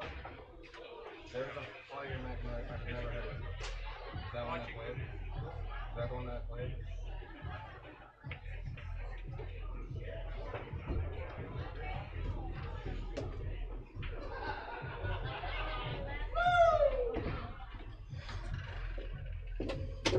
All right, we are back. It looks like MH has challenged him. I should find out the details of the game so I could let you guys know. Obviously, it's 8-ball, but the race and everything, the amount. Actually, I'm gonna go do that. I'll be right back.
All right, I found out that it is a race to 6 for $100. I forgot to ask the score while I was down there. Mason's gonna ask for me.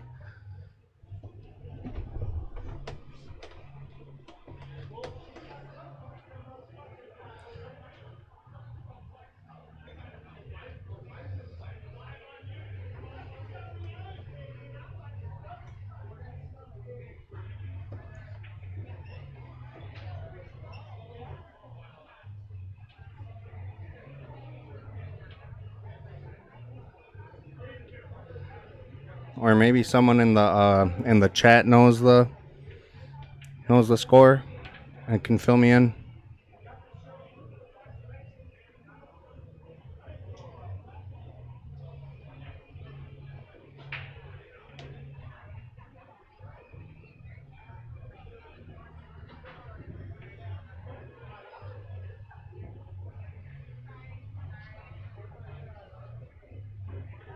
So it looks like Darren's gonna get out here. Didn't want to jinx it.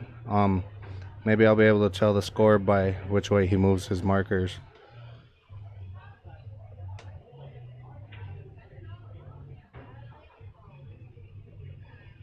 It appears to be, yep, 2-0.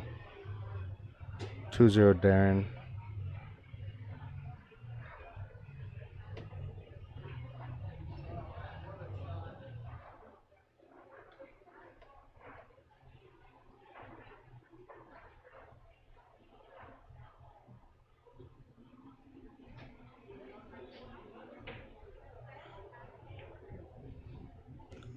And if you're not already, head over to our YouTube channel and hit subscribe.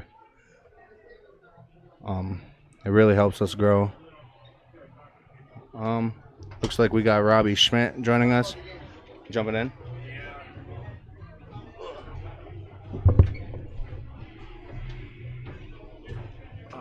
All right.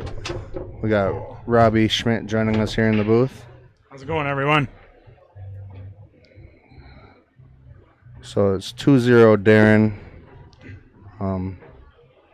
Has, if MH even got to shoot yet? Yeah, he played a couple Shot a few balls, I think the first or second rack. So Robbie, tell us about the sets you just played with him. I played all right. I mean, I didn't play up to my potential, but I think I missed a ball to put a 3-pack on him. But I think he beat me 9-4 all 3 sets. So, you played 3 sets? Or 2 sets, I'm sorry. Yeah. I watched a little bit of the first one. You'd get down to like the last 2 balls and just run out of shape a little bit. Yeah, it's because I don't play anymore. I told everyone you're a capable player. I'm just glad I got 4 games on him, I think it was. So I was happy with that. Just even to get table time with a world champion is $100 well spent. Yeah, and the only reason I kind of played him too was because I was supposed to have lessons tomorrow, but I'm actually I'm going to spend some family time with the family. I've been working a lot lately, so nice. I'm going to do some family time and figured if I could get some time in tonight with him, make it worth his while and learn a little bit. So yeah, for sure. It's not often we get to do this kind of stuff, so yeah, cool if a lot more people were kind of down here watching this guy. He plays really good. Yeah, big shout out to Matt Apple, Kendall Cook, everyone here really being able to get guys like this in here. But yeah, I agree. We should have more people coming and watching. We have stands and they should be filled. He's a world beater. Yeah, I think MH is playing a race to 7, 8-ball here, so looks like he's getting a few shots here.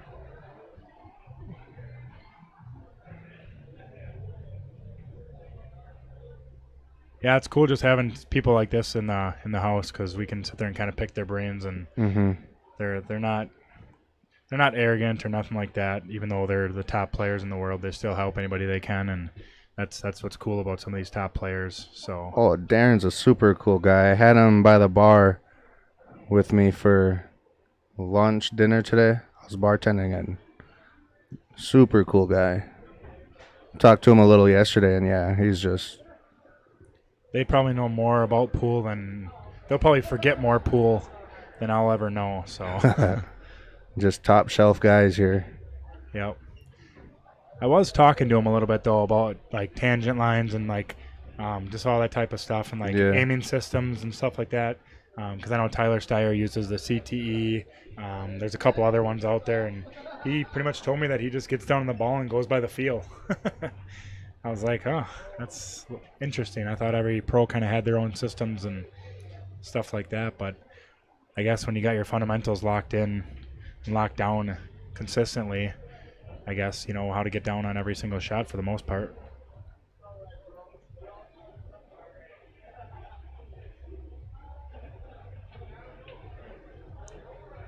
Yeah, there's quite a bit of people who aren't fans of systems.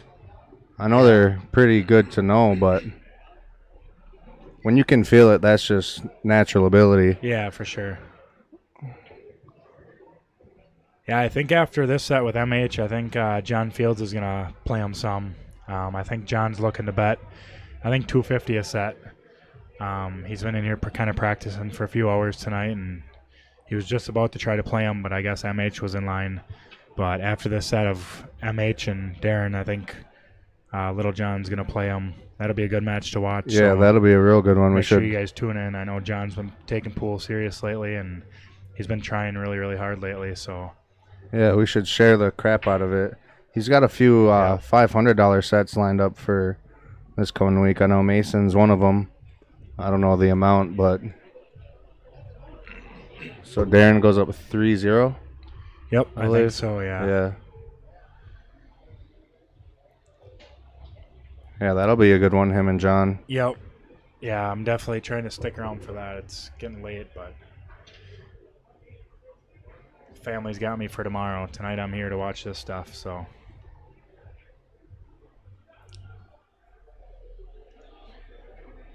Yeah, it was funny during my match with Darren. He kept playing safes on me, and I kept hooking myself, and I kept jumping balls in. And between our first and second set, he actually came back in, and he was like, "Oh, it's Mr. Jumper over there." Yeah, no, MH was catching me up on your jump shots there. Yeah, that's a big shout out to Wheat State. Without that jump cue, man, that thing jumps phenomenal. I know when Tyler Steyer was here I think last year for a big tournament here, he actually had the Air Rush prototype before they even came out. Now we were jumping with his, and his actually jumps super similar to these Wheat States. So it's pretty cool. And then Darren pulled his Air Rush out, and he said he's still getting used to it a little bit. But yeah, out of all the jump cues I've ever hit with, I think them two are probably top of the line. So the Rush is the newest one to hit for Predator, right? Hit the market. Yep, the Rush is the newer models. So I think the old ones were like the BK Airs and stuff like that, or the Predator Air 2s or stuff like that.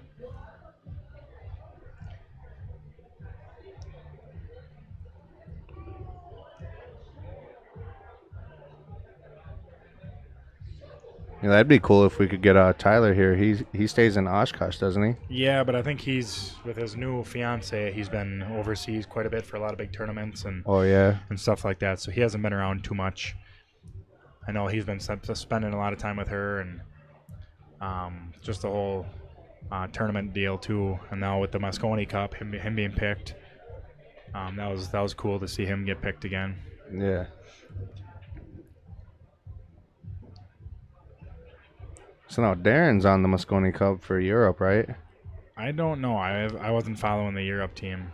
I saw one of Darren's posts. He has jerseys for sale, and I think they're the same colorway as the Moscone. Okay. I'm not sure. I'm not sure how they do all that stuff.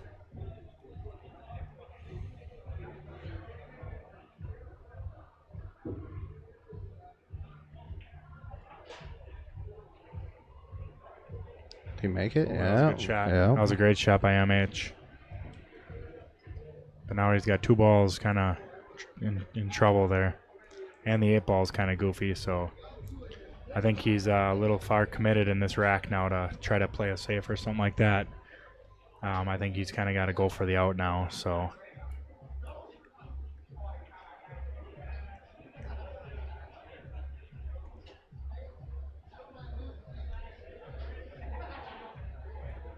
Oh, he went for a combo. Oh, he made it. Yeah, he made that one, but like I said, it's getting tougher and tougher. So now I think I almost got to shoot this ball, more center ball off that 9 ball. And that way you can try to come down with the cue ball. Oh, yeah. Punch it up table for the 2. And then you got to float down by the 9 ball for the 8 on the side. But we'll see if Darren actually tries to get out here or if he starts playing safeties like he was against me. So he was playing safe after safe against me.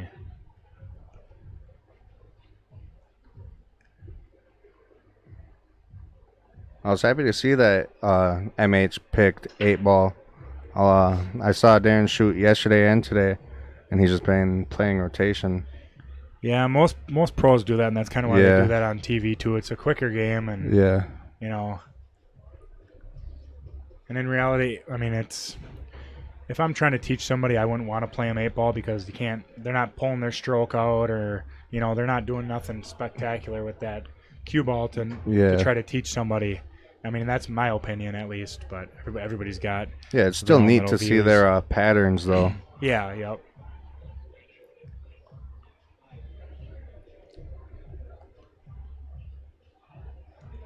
Yeah, I guess when what's his name? I'm drawing a blank right now. Who was playing Lifesaver? Justin Volk, yeah. It was cool to see Darren actually play that game with him, and then play it as well as he did for just learning the game. That was kind of cool. But I guess, from my understanding, he plays a game similar to that overseas where he's from. There's a game that similar to that they play. Do you know the name of it? I don't. Somebody said it, but called it was Killer. It was something goofy, yeah. What do you think of Lifesaver? I don't know. I mean, I'm to the point where because I don't play a lot anymore, I just get bored with any game I play. Yeah. I know halfway through that first set against Darren, I kind of got super bored and just started getting lazy and just shooting shots I shouldn't be shooting. And when in reality, I mean, and then when I hit that gear and kind of almost ran that 3-pack and just got a little bad shape on that 4-ball, I kind of was like, well, I mean, if I play good and play smart, there's a slight chance I can win, but, you know, it'd be cool to just say that I get over half the set against a top pro in the world. So. Mm-hmm. But it looks like Darren's about to probably put this one away for a 4-0 lead.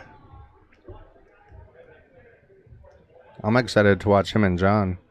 Yeah, absolutely. Yeah, that's.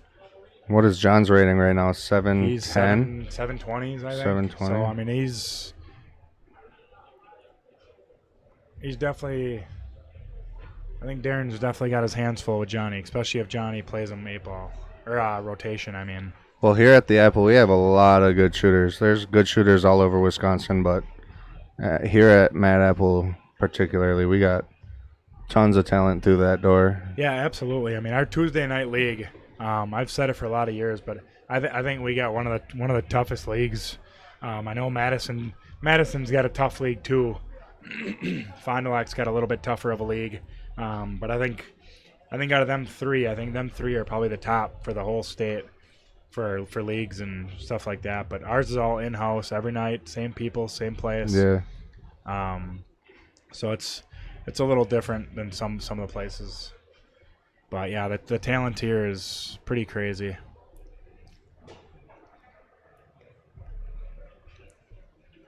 I'd like to get something going where we could get like the top 5 players from each pool hall and do a big pool hall traveling tournament thingy. Oh, that'd be neat. Yeah. Like a big bracket and stuff. I think that'd be cool just to see who's got the most talent out of all the pool halls around. It'd just be tough to get everyone to commit to all them people. It's a lot of people. people. Yeah. Especially a lot of the top shooters that don't really play anymore. And I know LJ is not down here too much anymore either. And, you know, myself, I don't come down too much. You know, the families and stuff always got to come first. Yeah.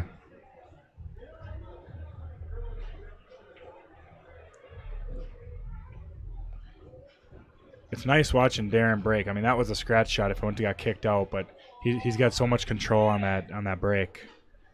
I know when he was breaking against me, he was very few breaks that he actually break dry or didn't have a shot at the one.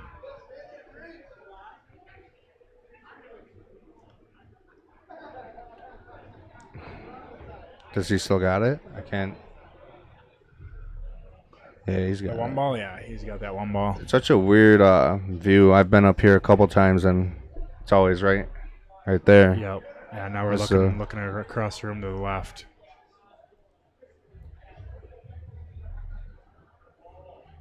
See here, he's gonna take that off that 13 ball, and that way that'll maybe kick his 3. Should open up that pocket for that 3 ball on the side. If not, go down and kick that 3 out a little bit. Yeah, get it in a good spot. But he's just got to get good shape on that 4 first.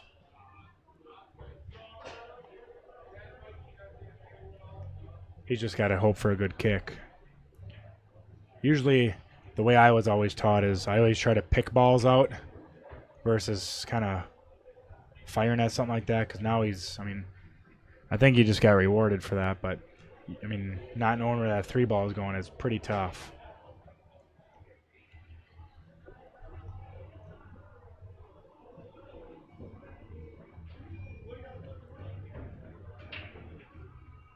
Ooh. God, I wish I could see. I have to watch through the monitor. He's hooked now, but... See, if he had a wheat stick, this ball would be dead in the hole already. Hopefully Steven heard that one. Get the sponsorship. Be marketable. He's about 4 inches from that ball, so we'll see if he can get over. He could get over, but you got to get back down in time. And It's kind of just a stop shot at that point. Just a little flick and pop up. yeah. But yeah, it's a tough shot to try to hold them with control. So now what's your out here? Because he's kind of going at this quickly. Yeah, I think I actually come from. I like that. You got safe options to try to break into that. I mean, I think I would have shot that 12 into the 3, froze him on the back of that 12 ball, and sent the 3 up table. But like I said, you have pretty good odds with the 9 sitting in the pocket, the 11 right there, Yeah. the 10 ball. I mean, the odds of you getting a bad roll on that is slim, but it does happen. But I'm more of a conservative kind of guy like that. I don't, like I said, I like to pick stuff out one at a time versus go into stuff because it was a little quicker than I'm used to seeing M8 shooting. Slowing it down now, though.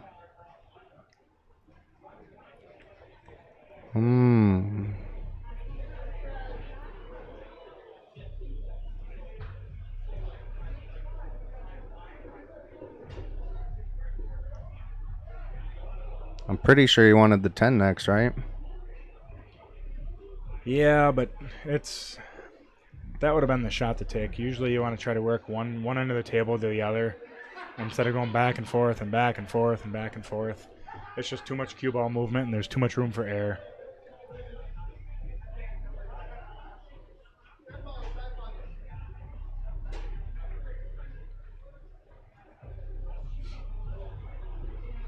But on a good note, at least, I mean, if he were to miss something like this, then the cue ball is going up table, and then he's either got a bank on the 3, because I don't think that 3 goes past. Oh, yeah, it does go past that 8 ball. But that's a tight shot.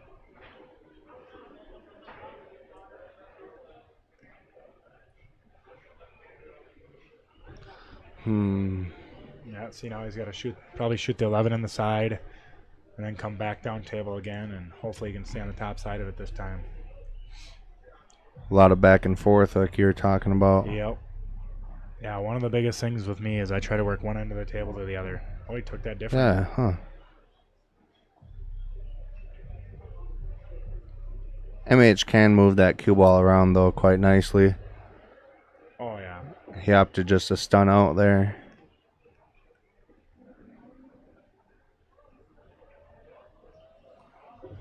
MH looking to get on the board. 4-1.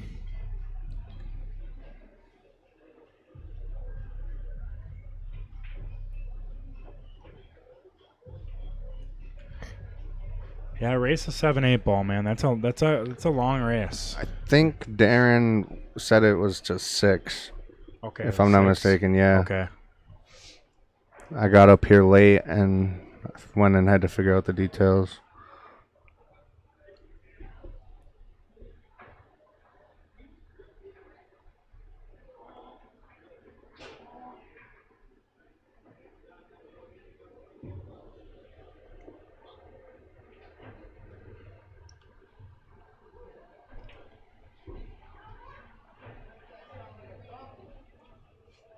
I wonder if John and Justin are playing for anything. I don't know what they're playing for, but I know they are. They're playing Lifesaver. He must have heard me. He's looking over at me. But I know Johnny's just trying to wait his turn patiently. So. Is that Chad Gaz over there? Yep, Chad Gaz is here. He got a lesson from him earlier today, didn't he? I think so, yeah. What did he have to say about that? Did you ask him? I didn't really talk too much. I just know that as soon as he was done, I came in pretty much right in and just asked him to play. We played a couple $50 sets. We broke even, playing some 10 ball. You and Chad? Yep. I won the first set. He won the second. Yeah, he was here before I got here. Like I said, I had to work. I was here at like 12. Maybe before that, and he was here. So he's been here a while. Is Lemire gonna play him? No. I wonder why. Lemire just said that he'd rather watch other people play. Especially Johnny.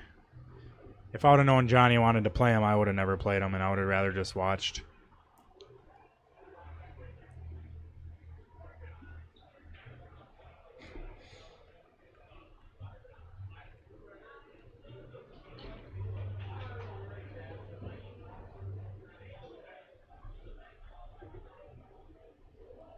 Because that would be that's going to be a good set, regardless. Yeah.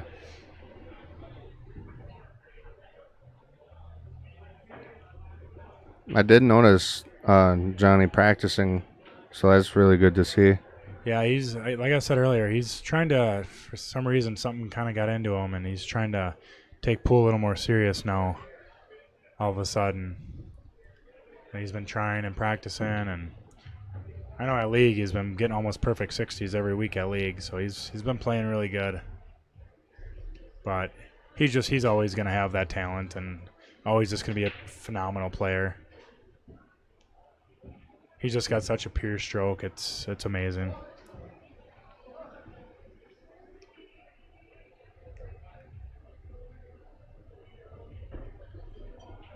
I love playing 8-ball with Johnny because he's got such simple, like almost perfect patterns. It's just he doesn't have to really do much work or very little effort on everything. It's cool watching stuff like that.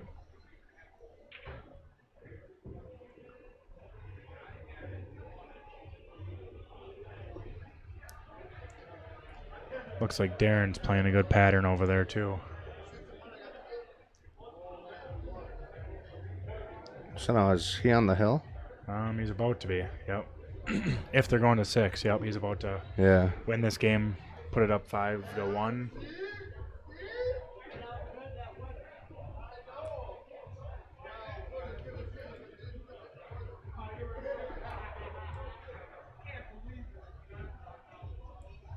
Has there been a break and run in this? In this set? In what? In this set? Yeah, I think that was a break and run, I think. I thought MH broke because he won that last one, didn't he? I don't remember. Yeah, I think MH won the last one and broke. He must have broke dry. I think he either broke dry or he might have made a ball and missed or something. I'm not sure. But I guess tomorrow there's going to be a lot of people playing, I guess, from my understanding. Like the larger sets or the exhibition? I don't know. I don't really follow Facebook much anymore. I'm too busy for that stuff. Another touch on how cool Darren is. I've watched exhibition games when these pros come to pool halls and they always do one game for $20. Darren was actually all for playing race to 2 and letting some of us regular Joes get some table time. I think Kendall, that was yesterday. Kendall was the only one to beat him, and that was Darren's very first match of the day. Yep, yeah, it's cool when they do stuff like that because they don't even have to do any of this type of stuff. Yeah. You know, I mean, yeah, it's extra money in their pocket, but I mean, I'm sure they could sit home and do lessons or something like that rather than traveling halfway across the world to come and just try to deal with a bunch of people that don't really, you know, nobody knows, you know, he don't know anybody, you know. Now, did he travel alone, do you know? I don't know. I mean, I would assume so, unless his wife came. I heard him talking to somebody about his wife earlier, but I wasn't trying to listen too closely to the conversation, so.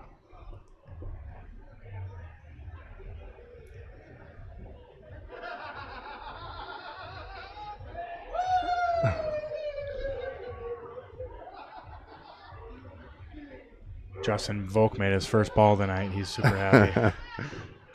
He's gonna love hearing that on the playback because you know he's gonna watch. Oh yeah, he'll laugh at that one.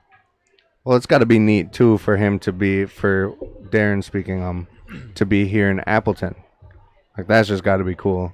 Yeah. I wonder how intentional that was. Well, from my understanding, I think he's been to other cities in Wisconsin too. I think he was at the Sussex Bowl or he's going to be going there or something like that. So I think I'm not really sure, but it looks like he just won and. Yep, that's the set. I think Johnny is going to get ready to play him here in a minute. As soon as they're done playing their game of Lifesaver, I think Justin's got, 1 or 2 lives left. So. But yeah, I think you're right. He was down hanging out with Nate Minham, who I haven't got to meet yet. Or I've seen him. I've seen him at a couple events, but I think he was down there hanging out. Yep. Where is that? That's Madison? Madison, yep. Yeah, I think Sean Henning posted a picture of Darren in the background and stuff like that, so. All right, well, I'm going to get out of this booth here. Yeah, I'm going to catch something to drink. Stay I tuned. We got a really good one. It sounds like LJ is going to be playing Darren Appleton. Yeah, so. Really good match coming up. So stay tuned.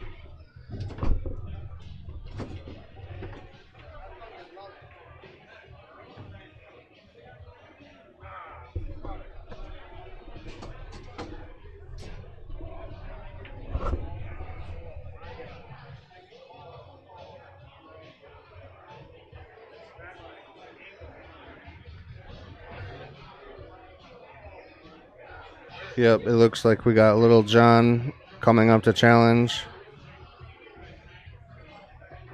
I'm guessing they're going to play some rotation. It would be my guess.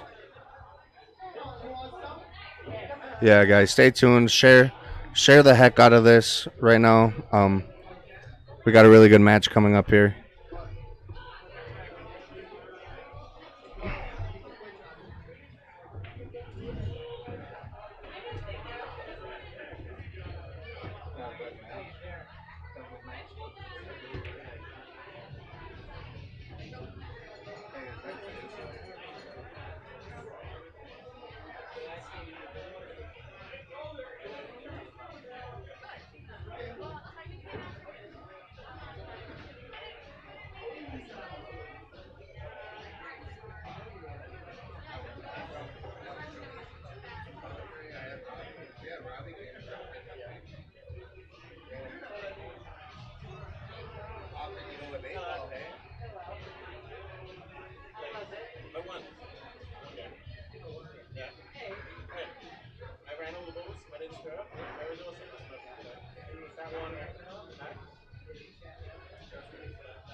Hey Mason, you want something to drink? Okay. I'm okay.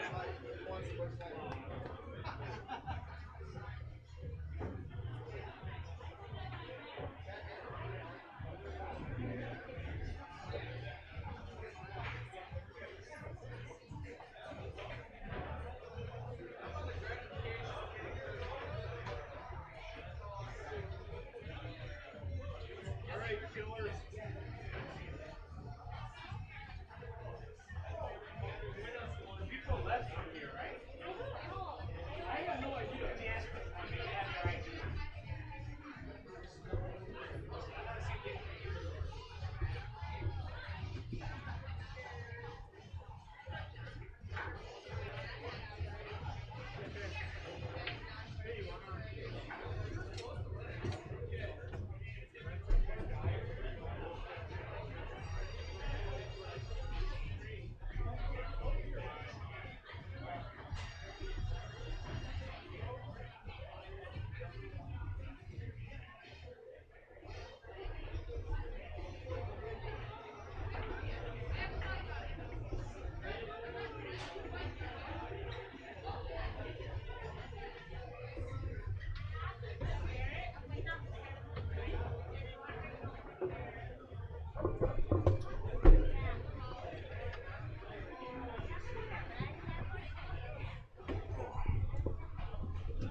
All right, hello everybody. Got a good one now, right? Yeah, for sure. We got a. You know what? I already forgot the race. It's a race to 9. Race to 9 for 200 apiece. Yep. Versus local legend LJ Johnny, Little John. So now Darren just went up that one, or? Yeah, Darren's up 1-0.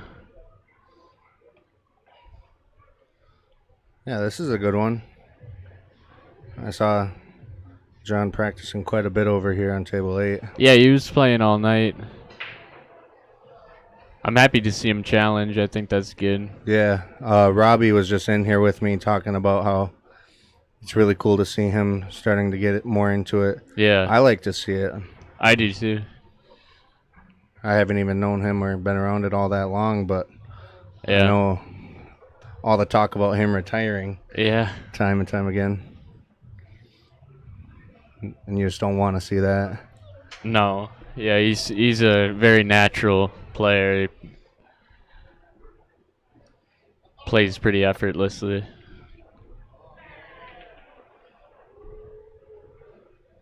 And he stands a chance here if he plays loose, kind of like Little John, but sometimes he sometimes he ends up getting a little tight, and if he does that, Darren's too loose to play like that against him, you know. But this will be like Darren's like 6th set, Yeah. or something. So he's definitely stroking the ball today, you know.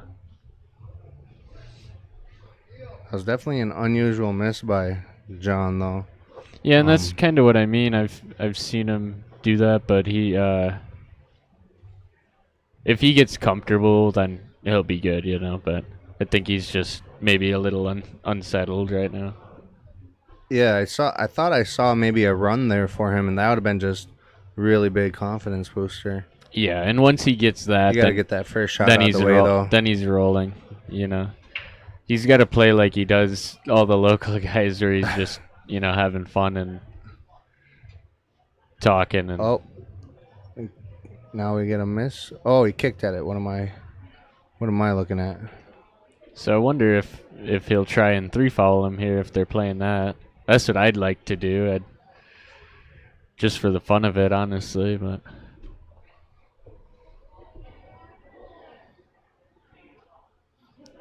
I think Darren's getting out for these challenges here. He had a chance at a 2-9 combo earlier or carom and didn't take it. Yeah, let these guys get their money's worth. Right, he's playing real lighthearted. Even though he's played very capable guys here. Right. Between everyone who's challenged him, everyone's capable, but he's still letting them get their money's worth, I think. Yeah, and that's cool. He's, you know, because you were bartending tonight, and he's a cool guy, isn't he? Oh, yeah. I was touching on that earlier with Robbie, saying how I've seen other pros go to pool halls and they play one game for 20. Right. And Darren was in here playing race to 2 for 20. And right. We had a couple young guys in here who definitely are going to remember that. I played him. Oh, that's cool. And I thought that was really cool when I jumped on it when I heard he was doing the race to 2. Yeah, he is just having fun, enjoying the atmosphere, and it's cool to see. Yeah, One of the only like sports where that can happen, you know, where you can play against a top guy that you've seen for years just and have fun in the same room, you know. Mm-hmm. Can't do that in baseball or basketball or nothing like that, you know.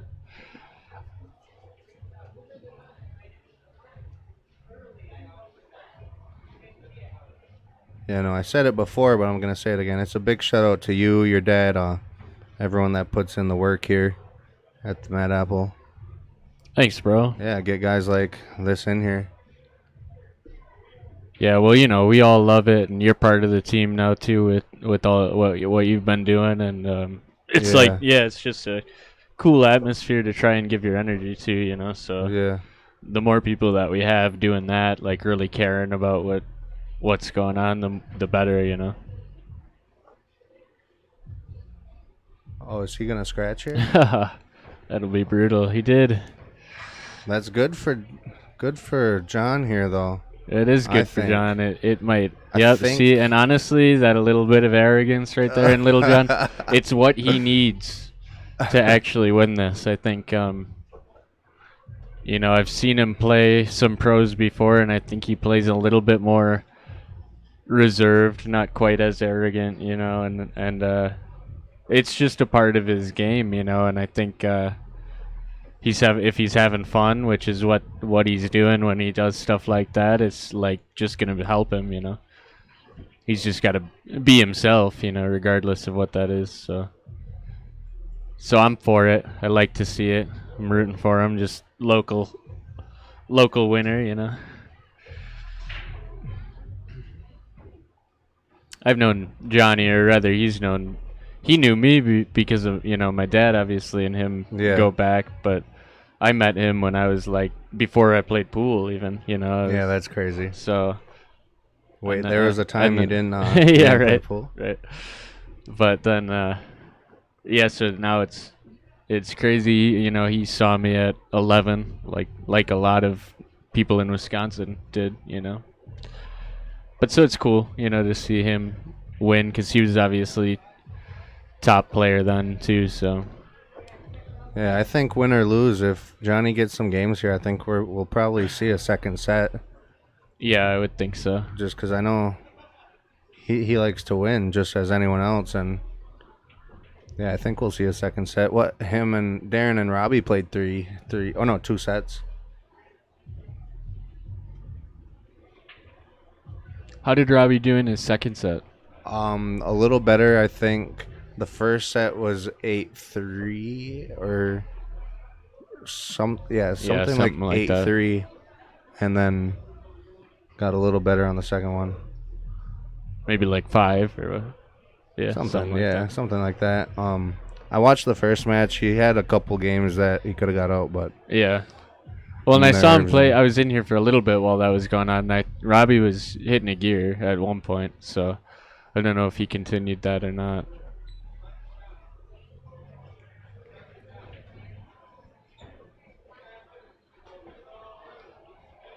Yeah, I mean, this is golden opportunity here for LJ. Yeah, I don't want to say it, but I also want to break the stigma of the commentator's curse. I don't believe in it, and I'm gonna just go ahead and say I think he gets out here. It did just jack him up over the 9 though. I think he gets out here. Yeah, he should. I mean, I got $1 on it. Johnny in his early days, put just as much time into the game as anybody, and well, he learned, I guess, from other local legend Malcolm. Yeah, Bowe. Yeah. He kind of traveled a lot in his teenage type years, and yeah, I don't know the most about it. Is that a 2-0 or 2-1? 2-1. That's a 2-1 lead. And really all because of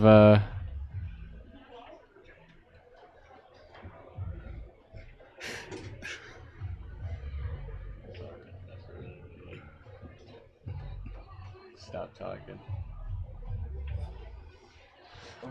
Over here. But yeah, folks, share the heck out of this stream. We got a good match going on. Yeah, and this is all for you guys. We do this for the viewers. We'll have Darren Appleton here till Thursday, so there'll be a ton more matches. I'll be playing him at some point, and a lot of lessons and other things going on still with him being here before he heads to Sussex Bowl with Brian Hollenbeck. So keep tuning in, keep sharing, build some excitement. Monster break, and he scratched. Yeah, that was some robbery on the kick and the cue ball. Made 3 balls. But really maybe a payback from Darren's scratch. So you can't get too mad, but at the same time, you know that was an opportunity to take a pretty strong lead there.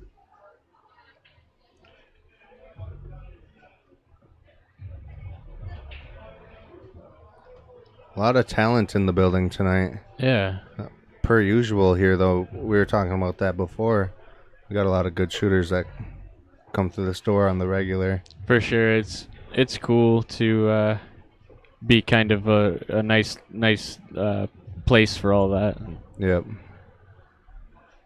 Restaurants kicking off today too. Oh isn't my it? goodness. The bar is going wild. We need that new bar open, and then there's a wide open, nice space. Yeah. And I'm not complaining, but it was crazy today. Yeah. And that's just nothing but good. Yeah. Oh wait. Oh wow. Kicked, and he got kind of a good leave, honestly.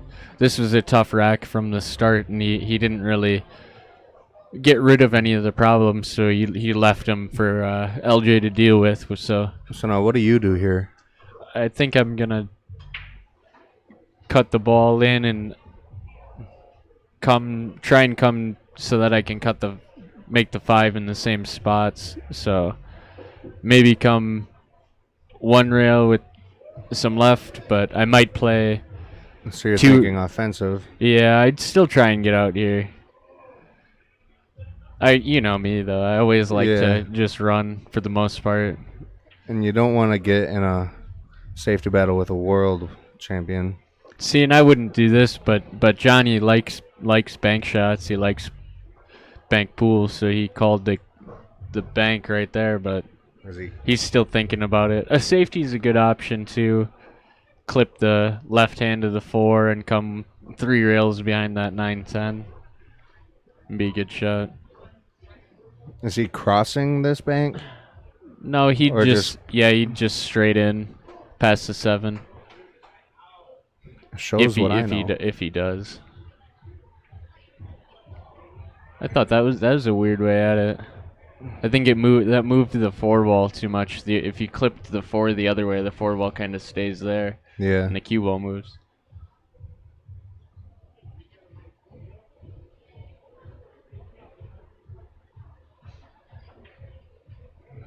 Tough to get back on the 5 here. Gonna have to let his stroke out, especially being jacked up. Yeah, and then that 6 is still a problem. So good call there, Jake. And really, that bump on the 5 was the worst thing that could have happened for him, because that's a good breakout ball now for the 6. And I think in any normal circumstance, Little John's out here. Breaking the stigma. The commentators curse who?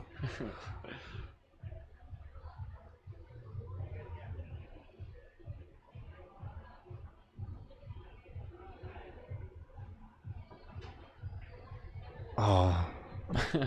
I like the focus he put into it, though. That's kind of, it is a good sign, but it's also parts of what I started with on. I think LJ's just got to play loose, too, you know? I mean, yeah.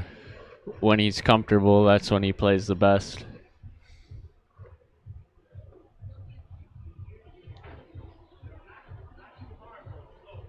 Still not easy here. I mean, he's got some work cut out for him. I know LJ was looking at that 6, and now Darren is too, on whether or not you could sneak it past that 7. I think it's close. I think he might be able to. Probably a rail first kind of roll shot. So you don't try to go right into the 7 here? 3 rails around? I don't be on his angle. If he was on the other side, I would, but I think you gotta play it soft there, yeah. Okay.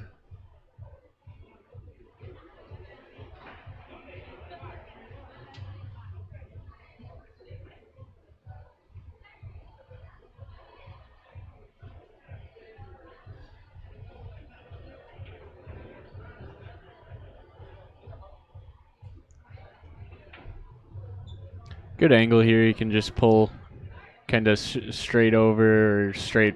Yeah, in the same pocket as the 6. And from here, it's like a drill. Not going to learn anything here.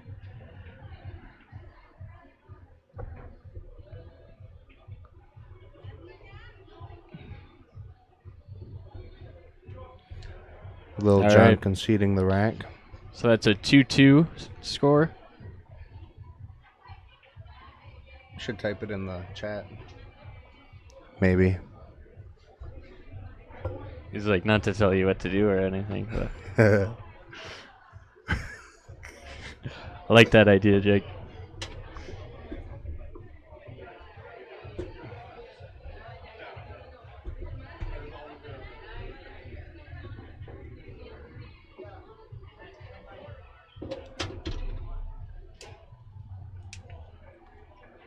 Well, what's he doing here? Just. Oh, is Darren. Did Darren go somewhere? Yeah, must be breaking.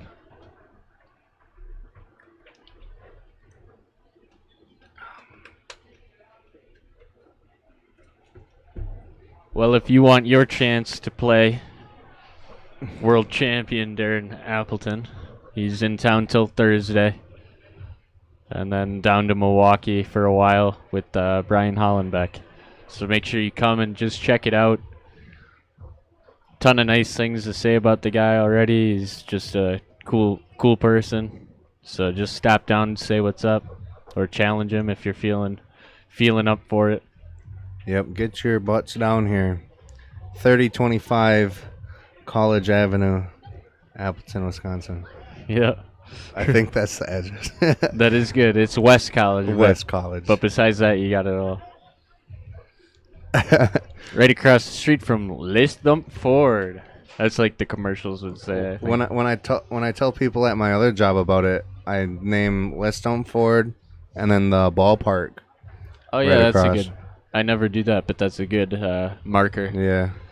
I'll always say it's connected to the hotel. Yeah. Mhm. Yeah.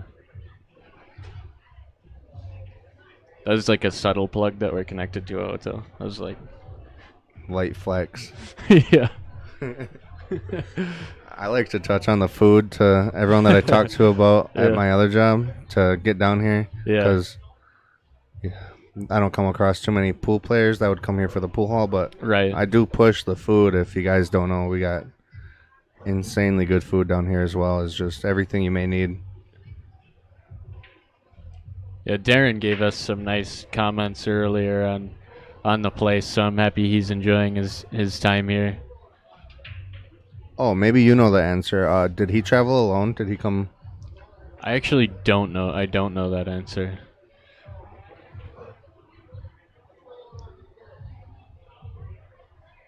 I know he was with Nate Mindham for a bit in Madison area before he came here.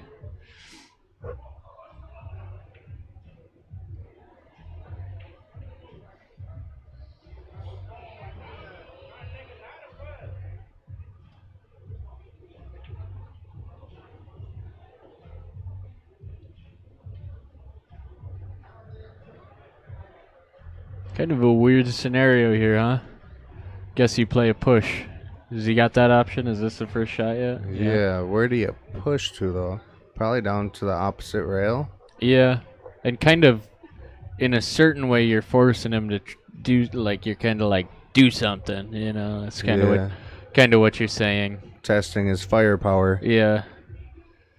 And Darren's looking at Little John right now. I think he's kind of in his head realizing that Johnny is a player, but he's got to bear down on this.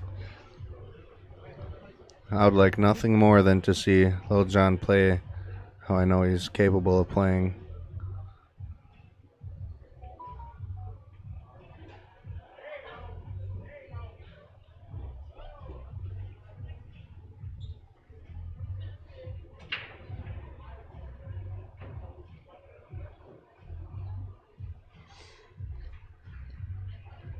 So that's 6.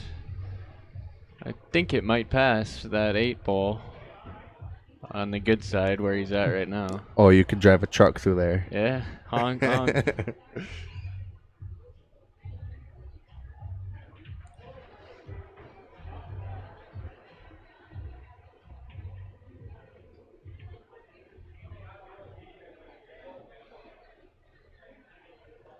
I forgot to text Olivia all day.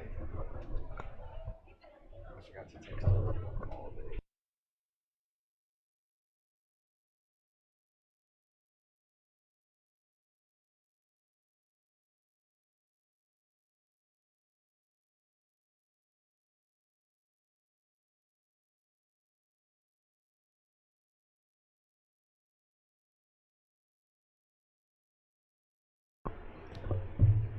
Well, he got through that problem pretty good, and now he's looking to take the lead again, 3-2.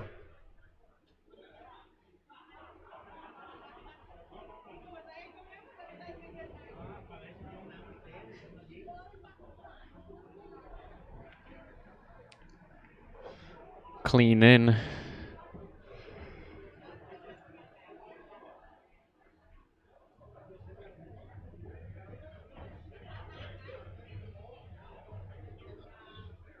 And there it is. Back with the lead, 3-2. Race to 9 for 200.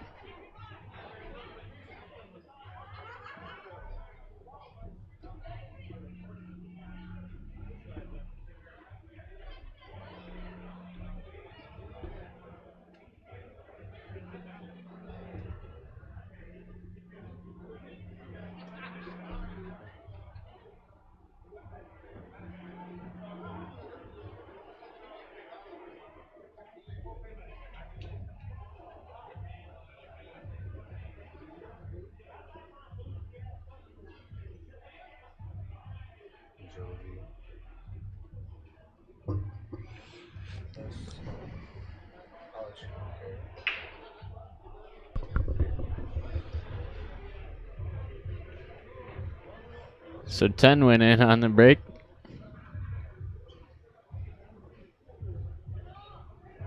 And looks like he's going to probably push again, I would think.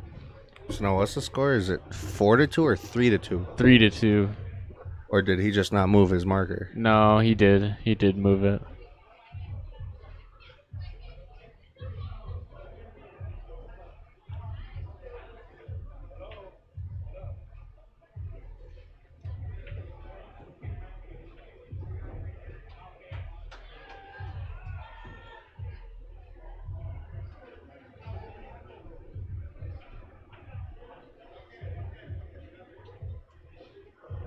Yeah, I wonder if this will be the only set that they want to play. It is getting late. It is getting kind of late. Shout out to everyone still tuned in. Yeah, I know Johnny was talking about playing earlier, but Darren was kind of unscrewing his cue after the last set. And Johnny came over and had asked him, so I don't know if they didn't talk about it beforehand, but it looked like Darren was ready to go. Got a long week ahead of him, though. Yeah.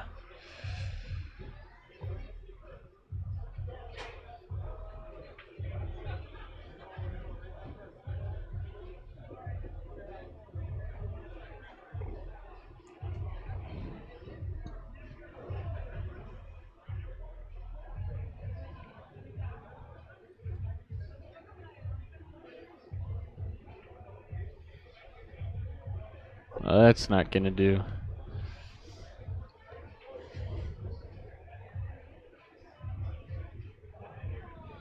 He's playing safety. That's... Oh, never mind. Good, I was going to be shocked if he played safe. But he really didn't hit that super clean because no position on the 2-ball. So you kind of either got to play safe. Yep. Probably wants to get in a better spot. That's a good shot. I mean, it's smart.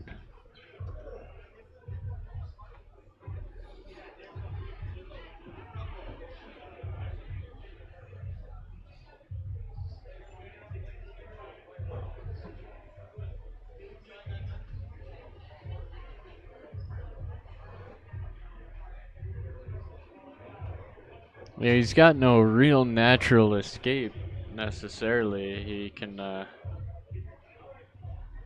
spin it with some type of English, but that's kind of the only real opportunity. 2 rails you're talking? Well, no, like a 1 rail with some spin. 1 rail with spin. Oh, he's gonna mass. He's gonna masse though, I think. Oh no. Okay, he's doing what I was saying. Stun it back. Is that what he's gonna do? Yep, he hit it good. Look at it. It'll be nice speed too. It'll lay out good for him. Good shot. Darren wasted no time calling it in that pocket, though. Yeah. He must see something.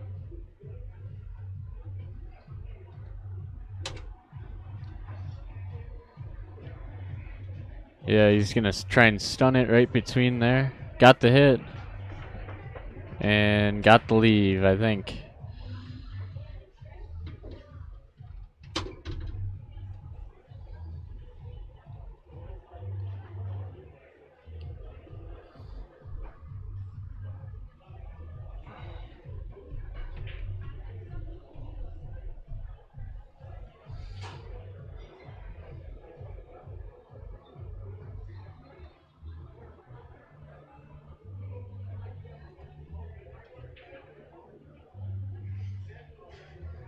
Come at it one rail, hit it as full as possible. Yeah, and you should. I mean, he's got a chance of making it here. This ball goes a lot of the time when you get good contact. Came at the back rail and ends up safe.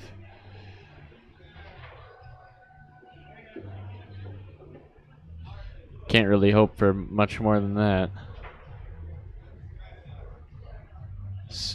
This is a fairly natural two-rail safe behind the... Hit it just a little thick, otherwise he was right there behind the 310.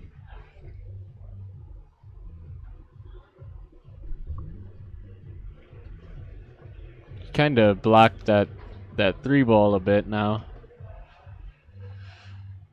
So it gives LJ some decisions that he's got to work through.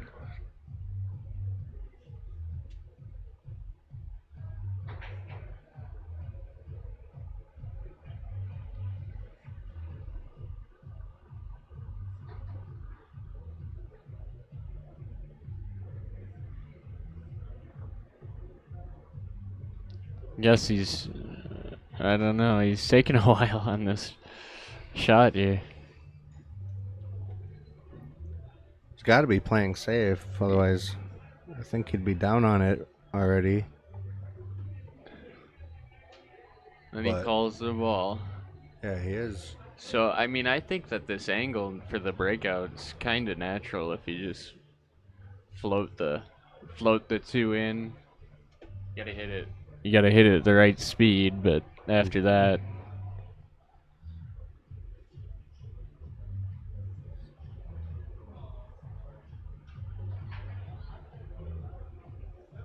there it is. The 7 nice to him. Did he leave him a hole, or does he gotta play a combo? He might play a combo, and it's kind of natural to control the 3 and the Q, just the way they're laying. Right. Taking no time at all. Yep. Yeah, didn't have to do much there. Yep. Now he's looking good here. The 10's still kind of on the rail. That's not the easiest spot. And the 6 ball. I think 5 to, or well. The 5 to the 6 will likely be the transition spot here. Even the 4 to the 5, you got to figure out how you want to play that. Yeah, well, I like he's there, so if he just leaves his cue ball, he wanted to come a little further, but if he just leaves his cue ball a little bit further than where the 4's at now, I think he's got a fairly natural 2-rail shape, kind of cut it in the side and come 2 rails around this end corner, and then you've got the 6.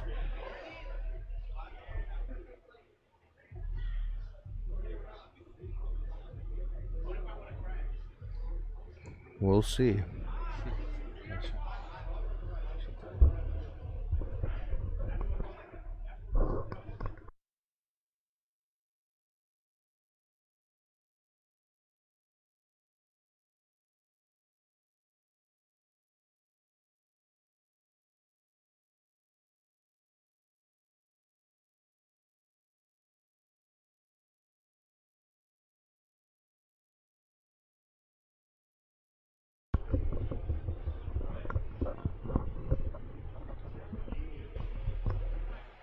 So he came on the other side, and I don't like it as much here. So now you gotta You either got to concede and take the 6 down into the corner where it passes the side pocket, which is tough. I don't ever like to do that. I hardly ever shoot that ball. But you can't really hit this 5 thin enough to go to the short rail and back because it's weirdly on the nipple, not on it, but on the point. Yeah. Otherwise, if it was a little farther, you could just thin it and, go end rail and back down for the 6. But it's offering 6 past the side, and no one likes to play that. Yeah. I liked that. I saw that, and I was intrigued if he was lining that up. I think that's the right way to play that ball. I think that's exactly how I would have played it.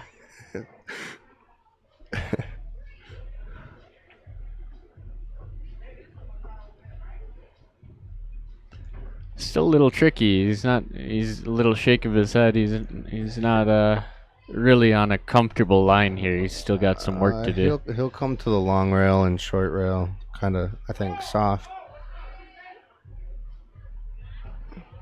Long rail, he's okay still. And there we go. So that's a 3-3. A 3-3. 3-3 in a race to 9.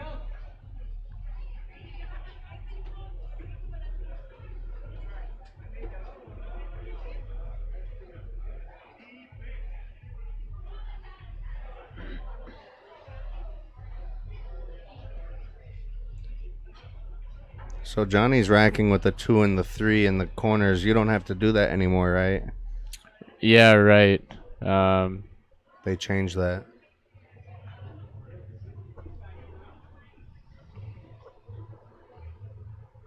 I find myself doing that all the time still, and it bothers me when I do it. I'll get irritated that I forget that it doesn't matter anymore. And I know you can still do it, but if it accidentally ends up both of them in the corners, I still change them. Yeah, it's just I don't. Yeah. It's honestly a disadvantage in a certain sense. That's why they did it in the first place. But it's also there's a pattern, to it. So in that respect, keeps it similar.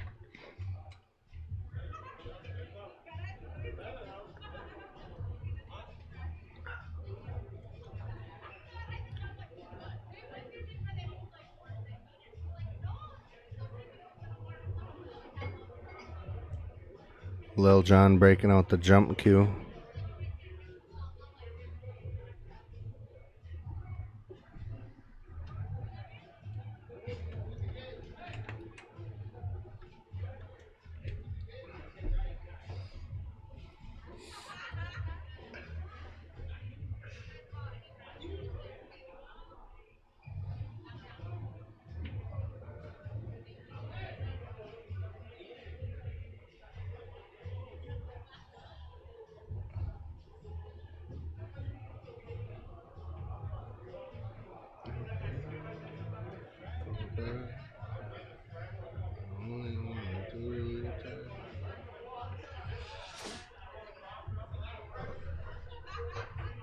Oh, and then the scratch, that's just salt in the wound right there. Rattles and then scratches on him. That's Darren's got his work cut out though with that 4 ball. That's the 4, right? Yeah, but it does go in this right where he's standing now. Goes in that pocket. So if he can get straight on the 3 ball, then he can just draw straight back into that gap, and he'll be good.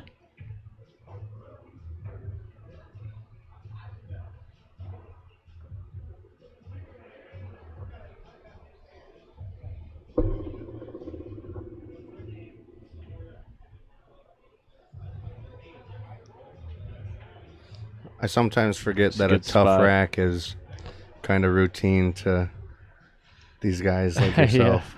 Yeah. Oh, thank you. It's I mean, it's still, you've got to find that spot. You've got to find where where your in is, but there's normally only one or two problems. Yeah. If you can get right on them right away, then you. And it's good to think is when you've now look at he's back to a normal rack, just through that one decision to play it a certain way, so I always find it rewarding when I've taken that problem and now I'm back to like regular out, Kind of smooth sailing is a good feeling. Right.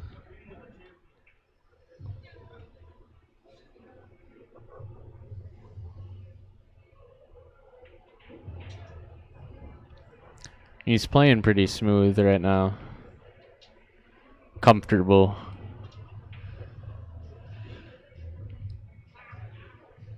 And there he goes. So 4-3 lead for Darren Appleton. I don't think one person, either of them, has shot the 10 ball in. Yeah, that's funny. That's typically how that works. It's like if one guy gives it, then the next guy will give it. But I'll never give a 10 ball, and I don't. People shouldn't take it disrespectful, but it's just like no, I don't want to. I mean, why would I? I think the idea that you're expected to if somebody else does is just goofy to me. But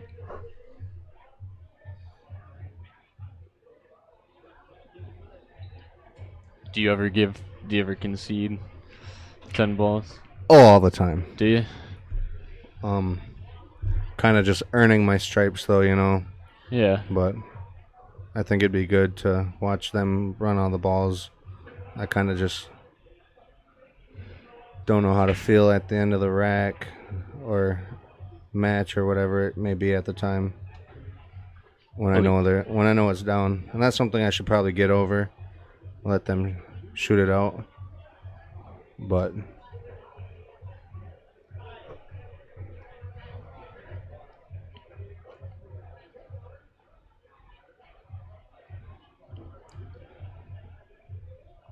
I'm excited to play Darren.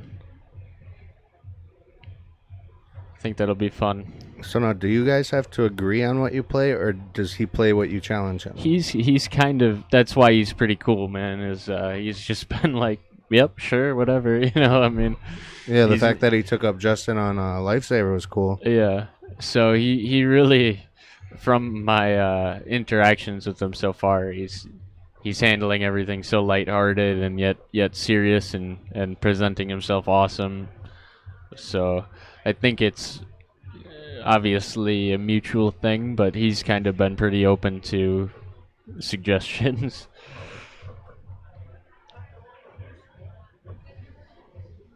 Yeah, it looked kind of strict there on the flyers with the $1,000 minimum bet on stuff, but yeah, there's only a few that'll do that, and I was talking with Darren today, and he said like, no, he's cool with just challenging people, whatever they want, kind of, to a certain extent. So if you want your chance to play world champion, Darren Appleton's in the house till Thursday, and making a great time for everybody. So.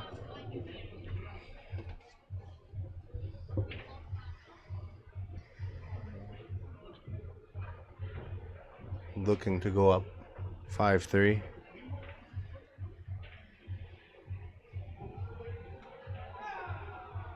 Oh wow, that was slight error there, but he still should be fine. He's just got to bear down and make it the ball. Don't have to worry about the cue ball, and he's good. So that gives Darren a 5-3 lead now in a race to 9.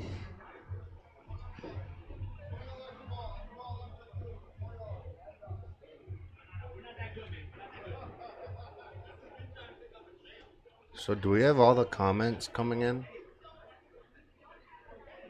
I believe so, at least on YouTube, our YouTube feed. But is there a way you can click multi-stream? I think we'll be able to see chat from all the... Yeah, there we go. Nice. You know a lot more than I did. I should have came and got you earlier in the night. Zach Rose, no, my buddy, says, "What's the race?" It's a race to 9. We got Mark Bell coming. Oh, bad kick on the cue ball again. Got Mark Bell Commenton on both Facebook and YouTube. Nice. Do you know if they're playing early 10 or not? I don't. Oh, I just like punched the desk. No, I don't know. Craig Fowler, LJ710, Darren 782, Fargo Rates. We missed a bunch of comments. Yeah, we did. They're all on. No one's got their question answered Look at tonight. Darren. We apologize. Darren commented. When was that? I don't know. He said good commentator. Was that sarcasm or was he legit? I'm okay with either. Yeah. I'll ask him later. Mark Bell, Mason is a beast. I'd have to concur. I concur. Thank you. I'm curious. What all did we miss? The score is in the chat right now. It's Darren Appleton's up 5-3. I think that's funny that Darren himself commented and we didn't even. And he was yeah.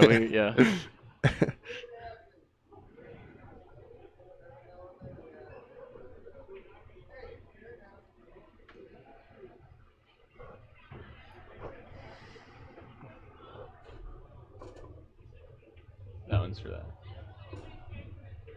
Here. Yeah.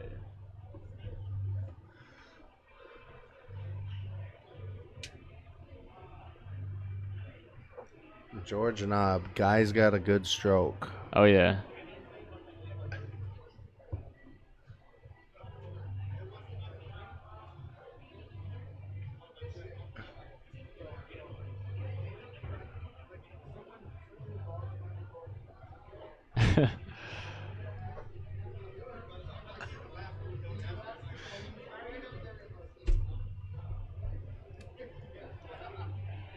Lil John getting out here. I don't think he wanted that to fall, but he's okay. He gave a little nod. I always get to a point where I start, I'll stand up in the booth while I'm commentating. That's what you guys behind the scenes don't see. Well, we don't got the face cam. Oh, he almost hung that. Yeah, he made his classic noise. He went, ooh! We're going to see the first 10 ball go down. We're also going to see it 5-4. We told you guys this is going to be a good match. Just a reminder, if you haven't done so already, share, like, comment, subscribe. It helps a ton. Yeah, thanks, Jacob. That's helpful, like you mentioned, and we'll be live a ton more this week. Hey, good point. Good point. Good point. Back over to you. That's a good point. Hey, good point right there. Good point.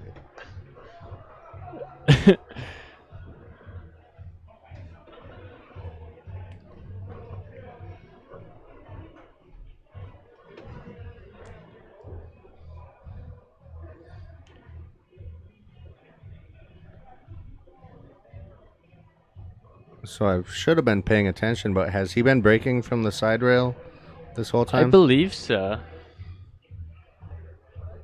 So it's now 5-4. It's a pretty good break. Made the one in the side. Neither guy is really getting a leave on the start ball.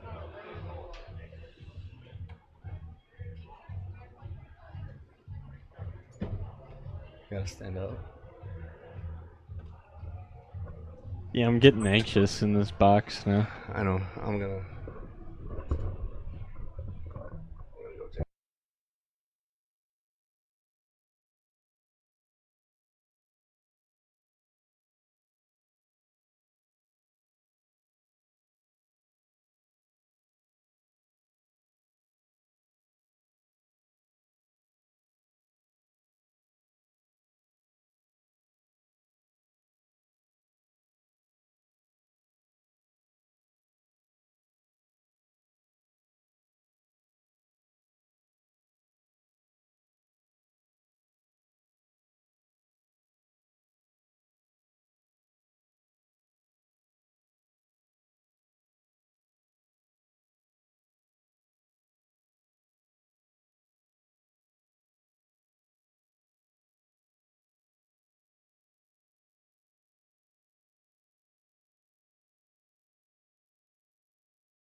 All right, had to get up and stretch the legs a little bit.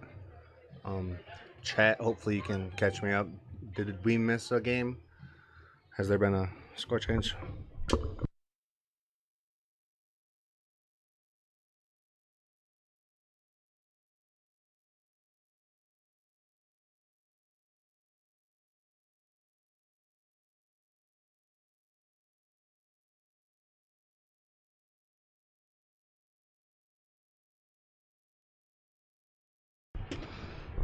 Mark Bell says lost audio.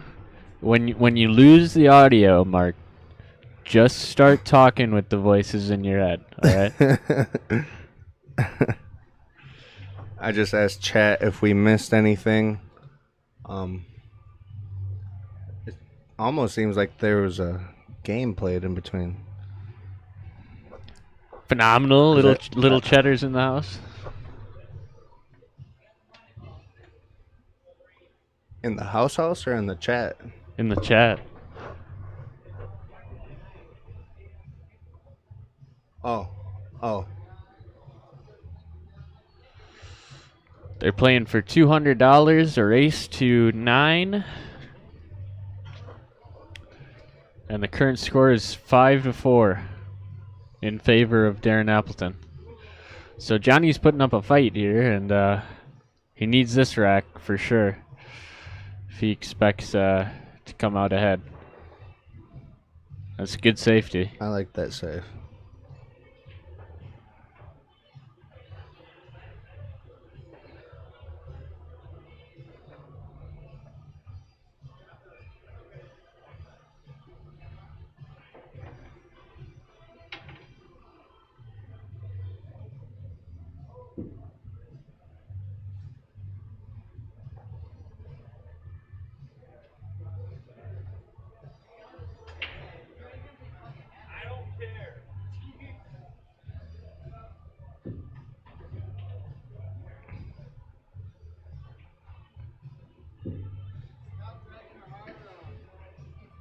So what do you like here? Do you try to play that 7 in the side?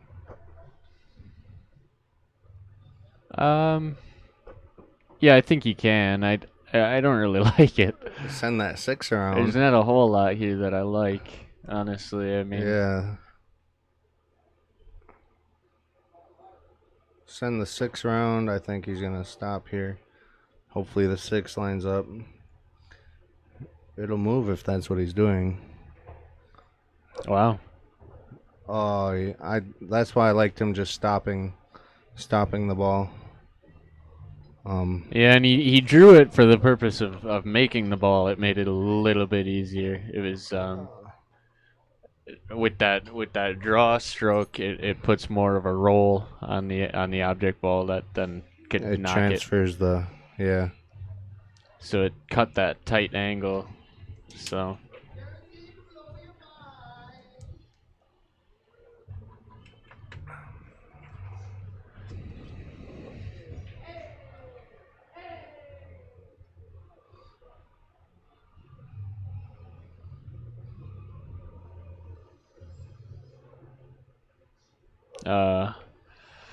That is not what he needs. Because playing Darren, you might not even get another chance back to the table. No, seriously. I'm surprised we're not seeing more break and runs. The break just isn't wanting to cooperate. Not for lack of skill at their break, but sometimes the table. Yeah. Table just won't cooperate with them.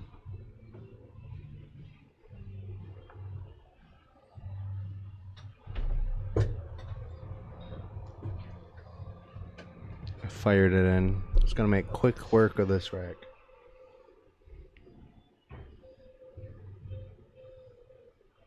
Yeah, the 10's sitting in a spot too. He could play it in the side if he decides to. Mark Bell in the comments. Mason is going to mop him up. I have to concur right there again.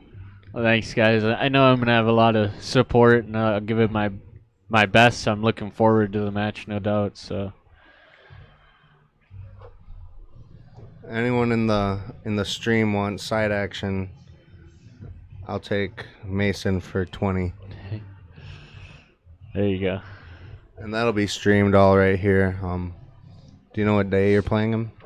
No, not quite yet, but it'll be posted to the groups to make sure we get some viewership, because I know there's going to be a good amount of people out there ready to see that one. So I look forward to it. I think it's going to be really cool and fun. So Arthur Pewty should be using the TV balls. The 4-ball looks black on the screen. I mean, are you sure you're not colorblind? No, he's right though. We should for the next days we will put up the TV balls for viewing purposes. Yeah. Obviously. I mean. Oh man. Yeah, just the 2, the 9, and the 3 all had their chance at the pocket there, and nothing went. And you've got to be thinking, thank God I get another chance if you're Little John right now. That last rack, to kind of get it hooked like that was rough.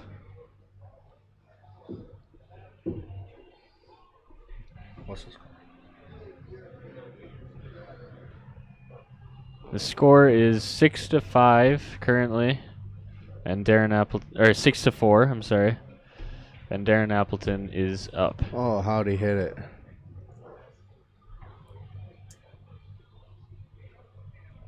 A little unfortunate that the 5 came up by the 3, but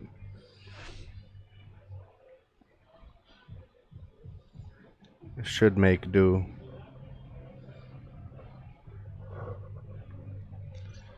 Yeah, he can, I think, still shoot the 3 down in the corner, right? Yeah, so all he's got to do is make the ball. But now from the 3 to the 4, this might be tough. With that 5 ball, it's in the way. So I almost like power to draw and it straight back to the end rail. Yeah, going off the rail and coming straight up for the 4. Yeah. Because at least you're not hitting any balls or even close to being behind something. Hit that nice and delicate. He had more angle than I realized. I thought it was too steep just to kind of stun draw over, but what do we know? Yeah.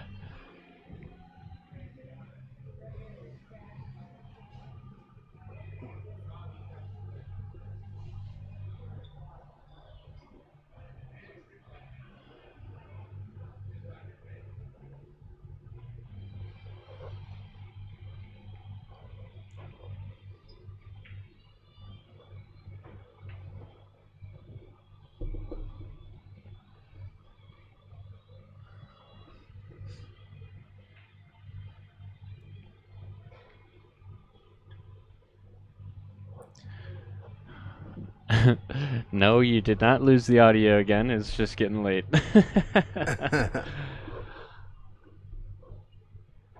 How long have they been playing for? This one's taking a little longer due to it being close. Yeah. I think that Darren's been playing since like 7 o'clock.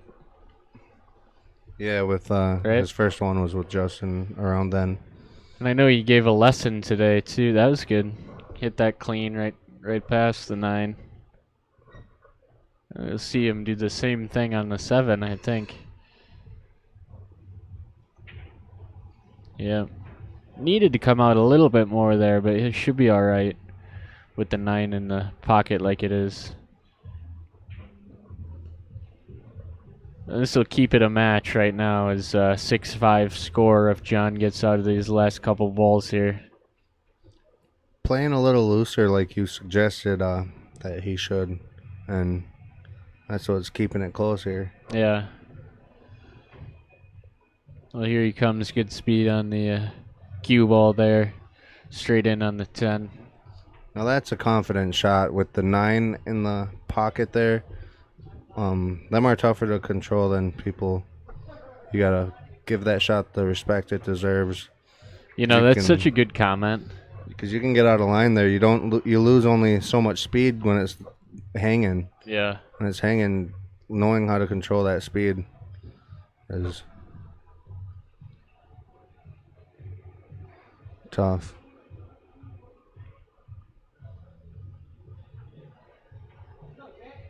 We'll see if he's breaking from the same spot. You'd think these guys would try to switch it up. Yeah, though Johnny's break has been pretty solid.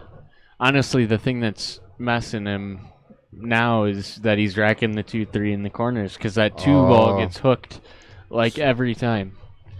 And someone should make a note to him. It doesn't have to be that.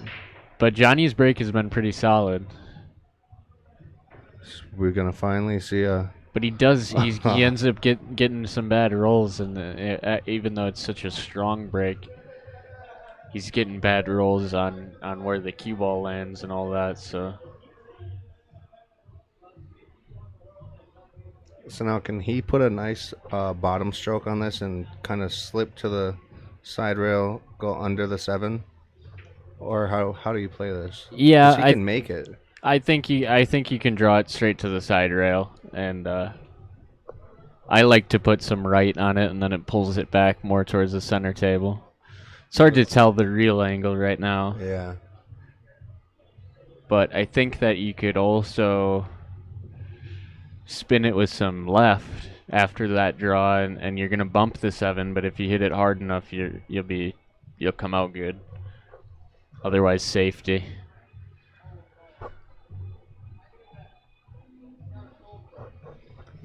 Bottom left, and I think he sneaks around the 7 off the short rail behind. Oh. Cut it in that corner. Yeah. Avoided the scratch. See, that's the tough thing from up here in the booth. I didn't even think he had it. Yeah. Was able to cut it that way. Well, yeah, and he made that look like a bigger pocket than it was. He hit that nice. And he's on angle here. He really is just pocket the 3, and you've got a little angle from the 4 for the 5.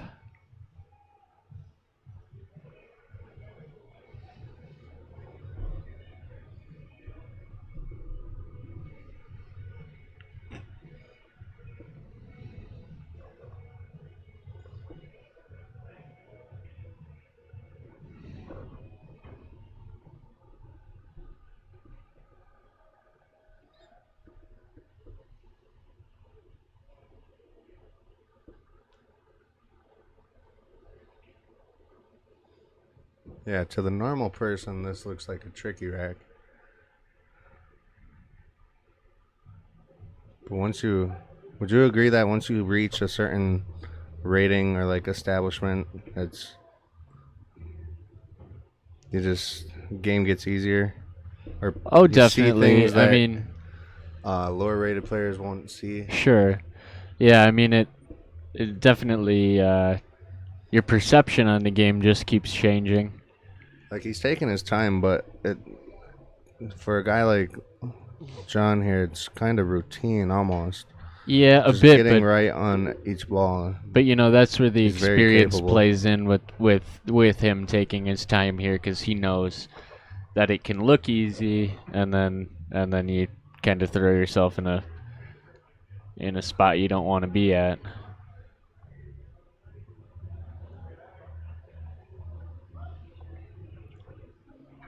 So he ended nice on that 5, and now he's got an open rack here to tie the score at 6-6.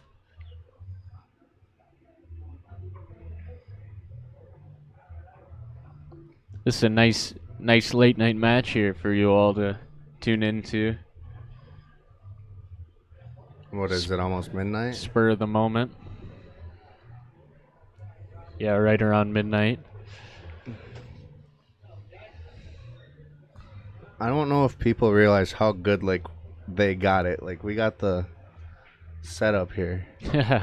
And like you said, spur of the moment, I think that's so cool because this wasn't planned. This wasn't a planned set. Oh, not at all, no. And to watch it all unfold and have both of them really trying because it's fun. It's close. It's Oh man, Johnny. Oh, man.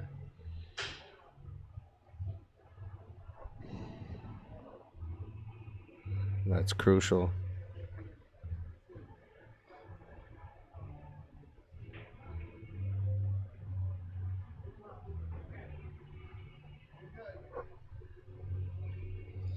Conceding both the 9 and the 10. That's a real shame right there, but that takes Darren up 7-5 now.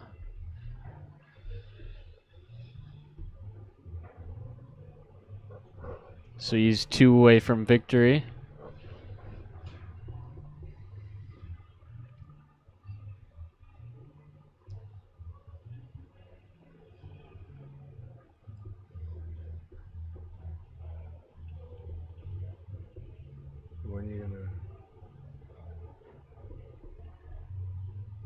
Don Peters wants to know when you guys are going to get more of the black Mad Apple hoodies in a large or extra large. Yeah, I know. I think with winter time coming, we'll have more hoodies in stock. I'm not quite sure the answer on that. Oh, he scratched. Oh, wow. And yeah. So it keeps it a match if LJ can get out here. Mm-hmm.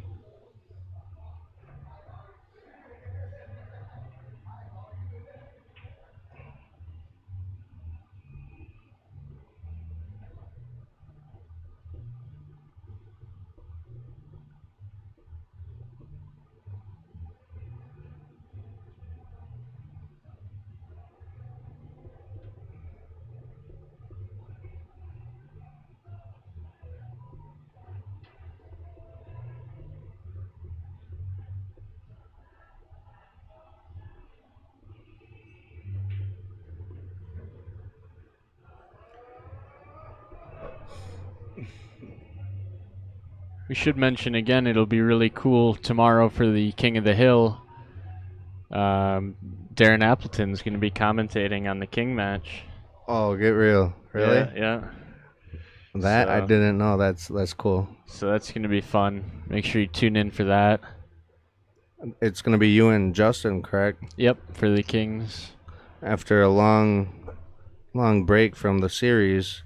How long has it been? It's been a few weeks now. Yeah, it's been a few weeks with all that's been going on. So we're excited to be back up and actually it's my time back too because I had to concede the Kings thing for King's Crown for my travels. So I'm happy to be back for a while and challenge back in.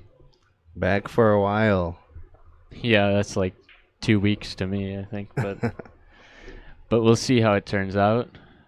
I've got a bit here with the holidays. There's not a whole lot going on. Yeah. So when's your next big tourney? There'll be more stuff in January. I'm going to play like the Derby City this year. It'll be my first year doing that. And all the Predator stuff next year as well. So more in January.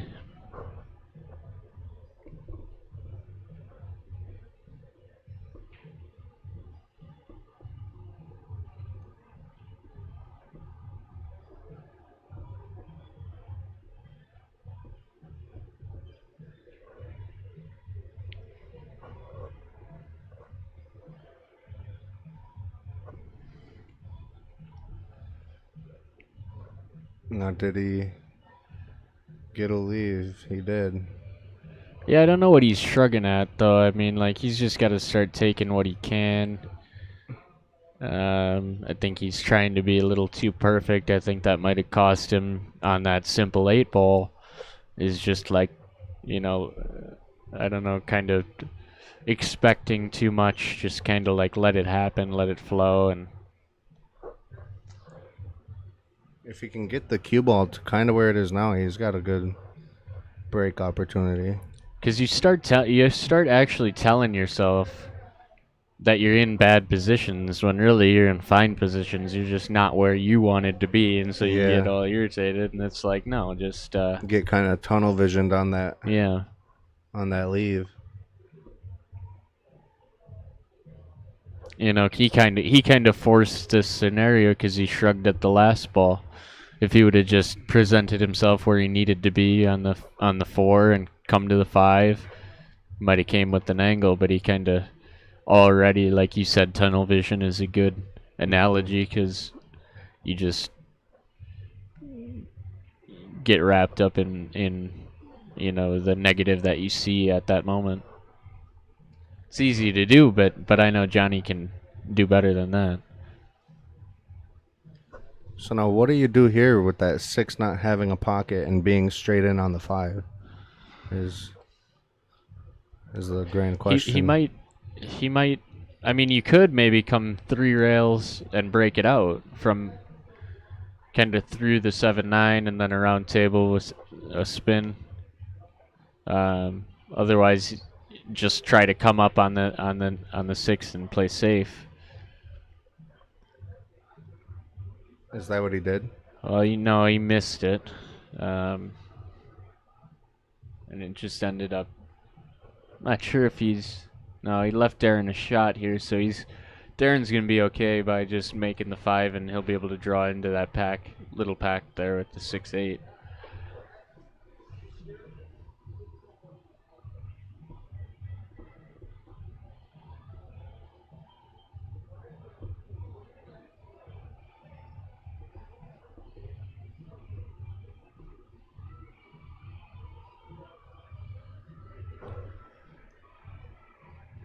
They keep looking as if that 6 might pass the 8 ball, but I saw both of them look at it at this point. I was going to ask you about it before, but you'd think there's nothing to think about if that were the case, because John would have been out. Yeah, and then the other spot is to maybe be able to combo that 6-8 if there's a little gap between it. Maybe could, but I think we're going to see him draw into the pack there, and wow, that's a rattle the 5. You know, that's a handout to LJ right there. You can't hope for much better than that.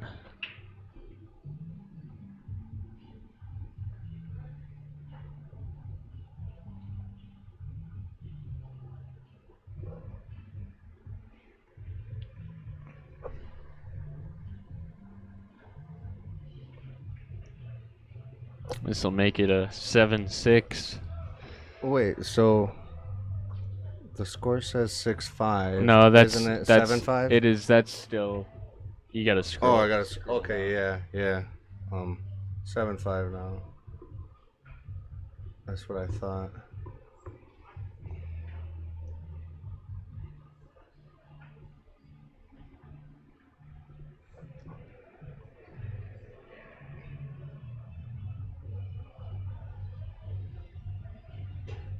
See, I just still think LJ's trying to too play concerned. A little perfect. Yeah, he's got to just Free play flow. it. Yeah.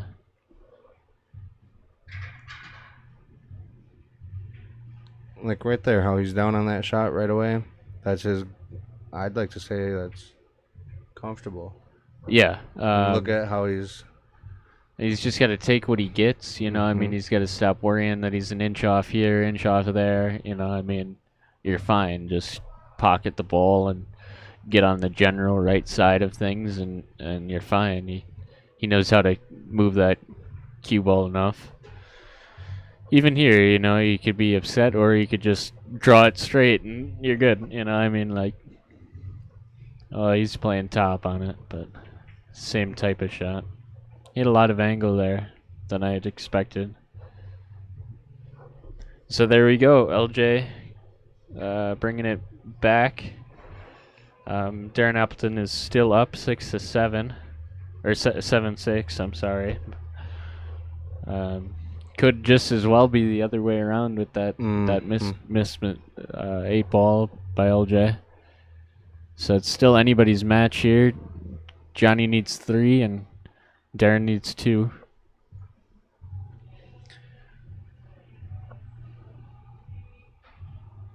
a solid break here will be doing him well. If he can get a good break going here, he has a chance to just end the set. He's sticking to that side rail. Yeah, he has been hitting it good though. Yeah. That one's been going a lot of the time. He needs a good roll on the 2, which he might have finally got. No, if they're playing, even if they're not playing early 10, this is still a very runnable rack. Yeah, I think he, and if he can do that one more time after he gets out here, then he's looking golden, But this is crucial here because any mistake gives Darren to the hill.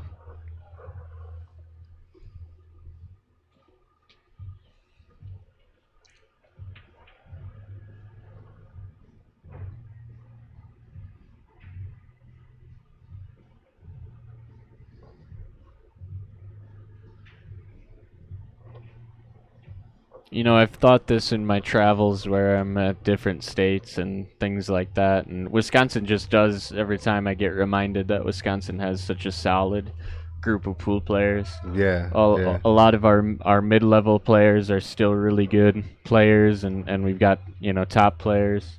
Yeah. And it's a nice state to have competition in. And just an active amount of, we're all in the state of Wisconsin just pretty active in the pool world. Yeah. I've somehow got myself onto like Oklahoma pool players. I'm on a couple different pages. And are you? I'm just not, you don't see as much activity. As active, that's for sure. You don't see as much activity, whereas here it's a big thing here. Right. Yeah, WPPS is always busy with something. Mad Apple Players Society too. And man, being kind of fresh into it, I've been playing maybe almost 2 years now.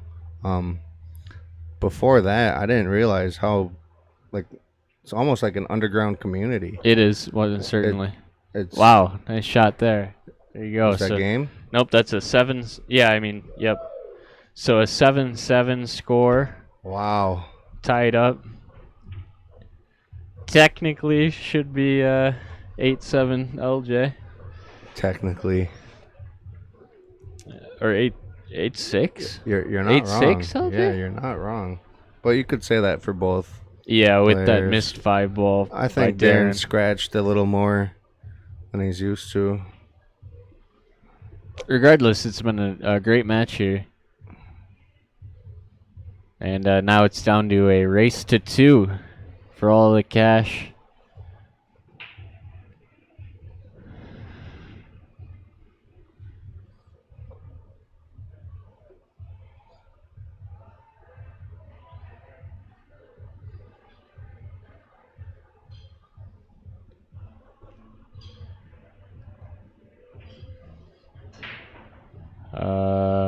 He hit it a little too hard, really. Yeah, the one ball didn't go because of that.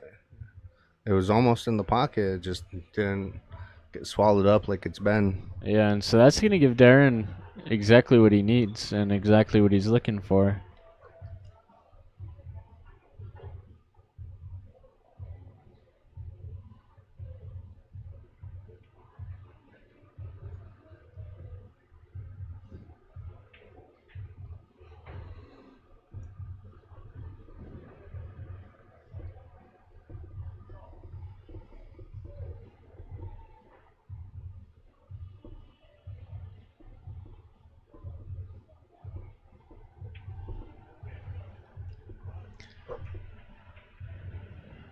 Play the carom or the combo? It might go. It might squeeze does it? And he's trying to, okay.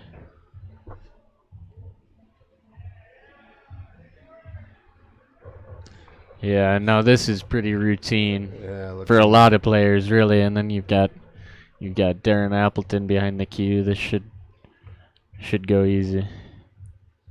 Yeah, each ball is offering pretty good shape to the next one, and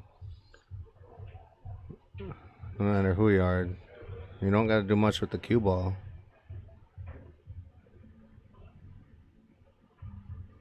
It just comes together. It's probably more of a match than Darren had expected. And so there is that factor that might come into play of maybe being unprepared for this type of moment. Yeah. But if he, you know, I mean, world champion level, he doesn't falter that easy. Figure he gets out here and breaks and runs the next rack. It was a hell of a try, LJ Chris. Yeah, he's speaking like it's over already. Yeah, counting the chickens before they've all hatched. Maybe he's trying to commentary, Chris. You know, he's like giving an effort for it.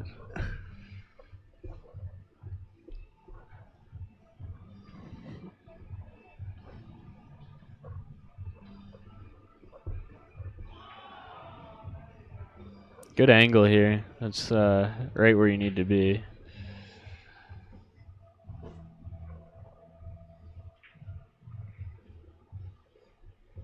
Not where you wanted to be there, but he should be okay still. A little shake of the head from Darren.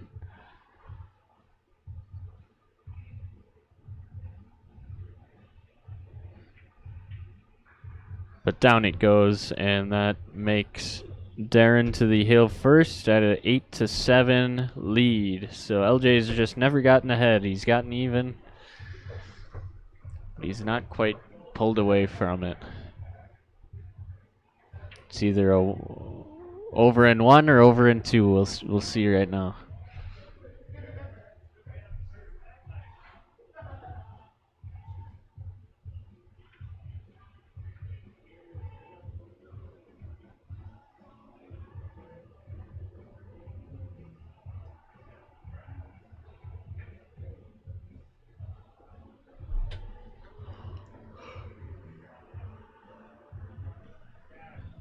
So I know we like to promote our YouTube page here, Mad Apple Extreme, but I want to give a shout out to Darren's YouTube.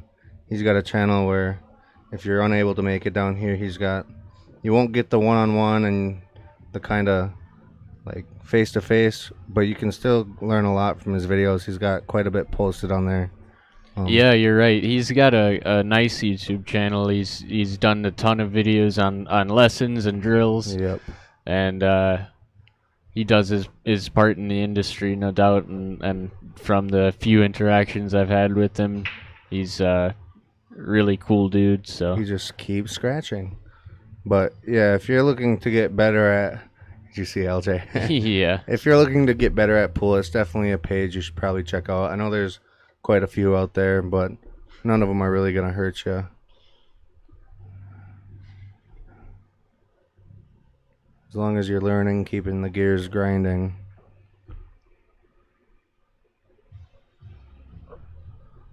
Interesting here now. To get it hill. I should have bet Chris G $1 on his presumptuous accusations.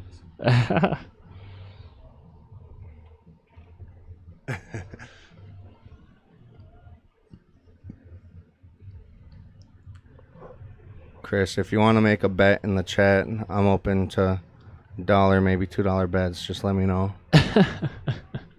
Someone from YouTube, feel more.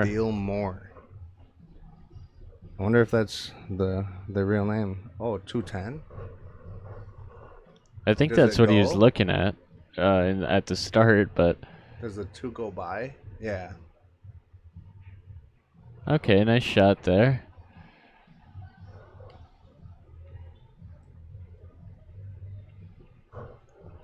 Guys, we might see a classic Mad Apple Hill game. A little treat for you guys on this Saturday night. I know I wasn't expecting it. Yep, it'll be a way to end the night and let you all have sweet dreams. I've been here all day and put in a few hours after I was supposed to clock out, and this is definitely a nice treat for me. Sit and watch some good pool getting played.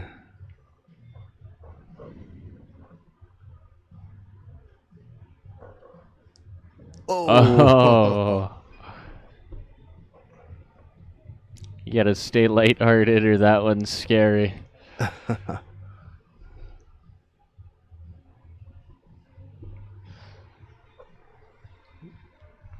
I figured. I knew who this was all along.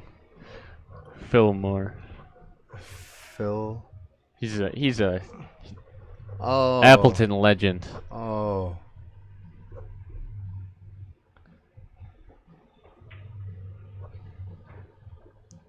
Chooses just to stop. And the I queue right like the there. username, Phil. It's a good one.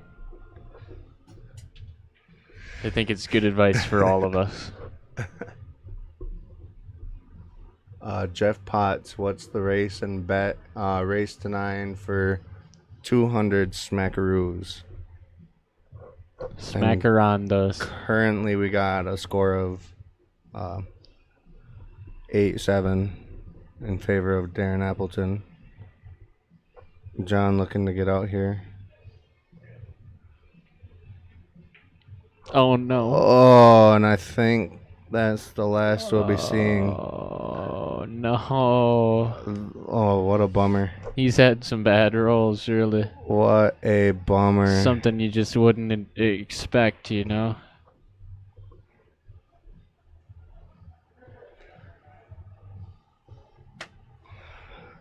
I sure hope they don't want to play again. Yeah. I am ready. I am too, but thank you all for tuning in. It's still one hell of a match. Yeah, and there we go. Be sure to keep checking in. We'll have more of this, and yeah, thank you guys.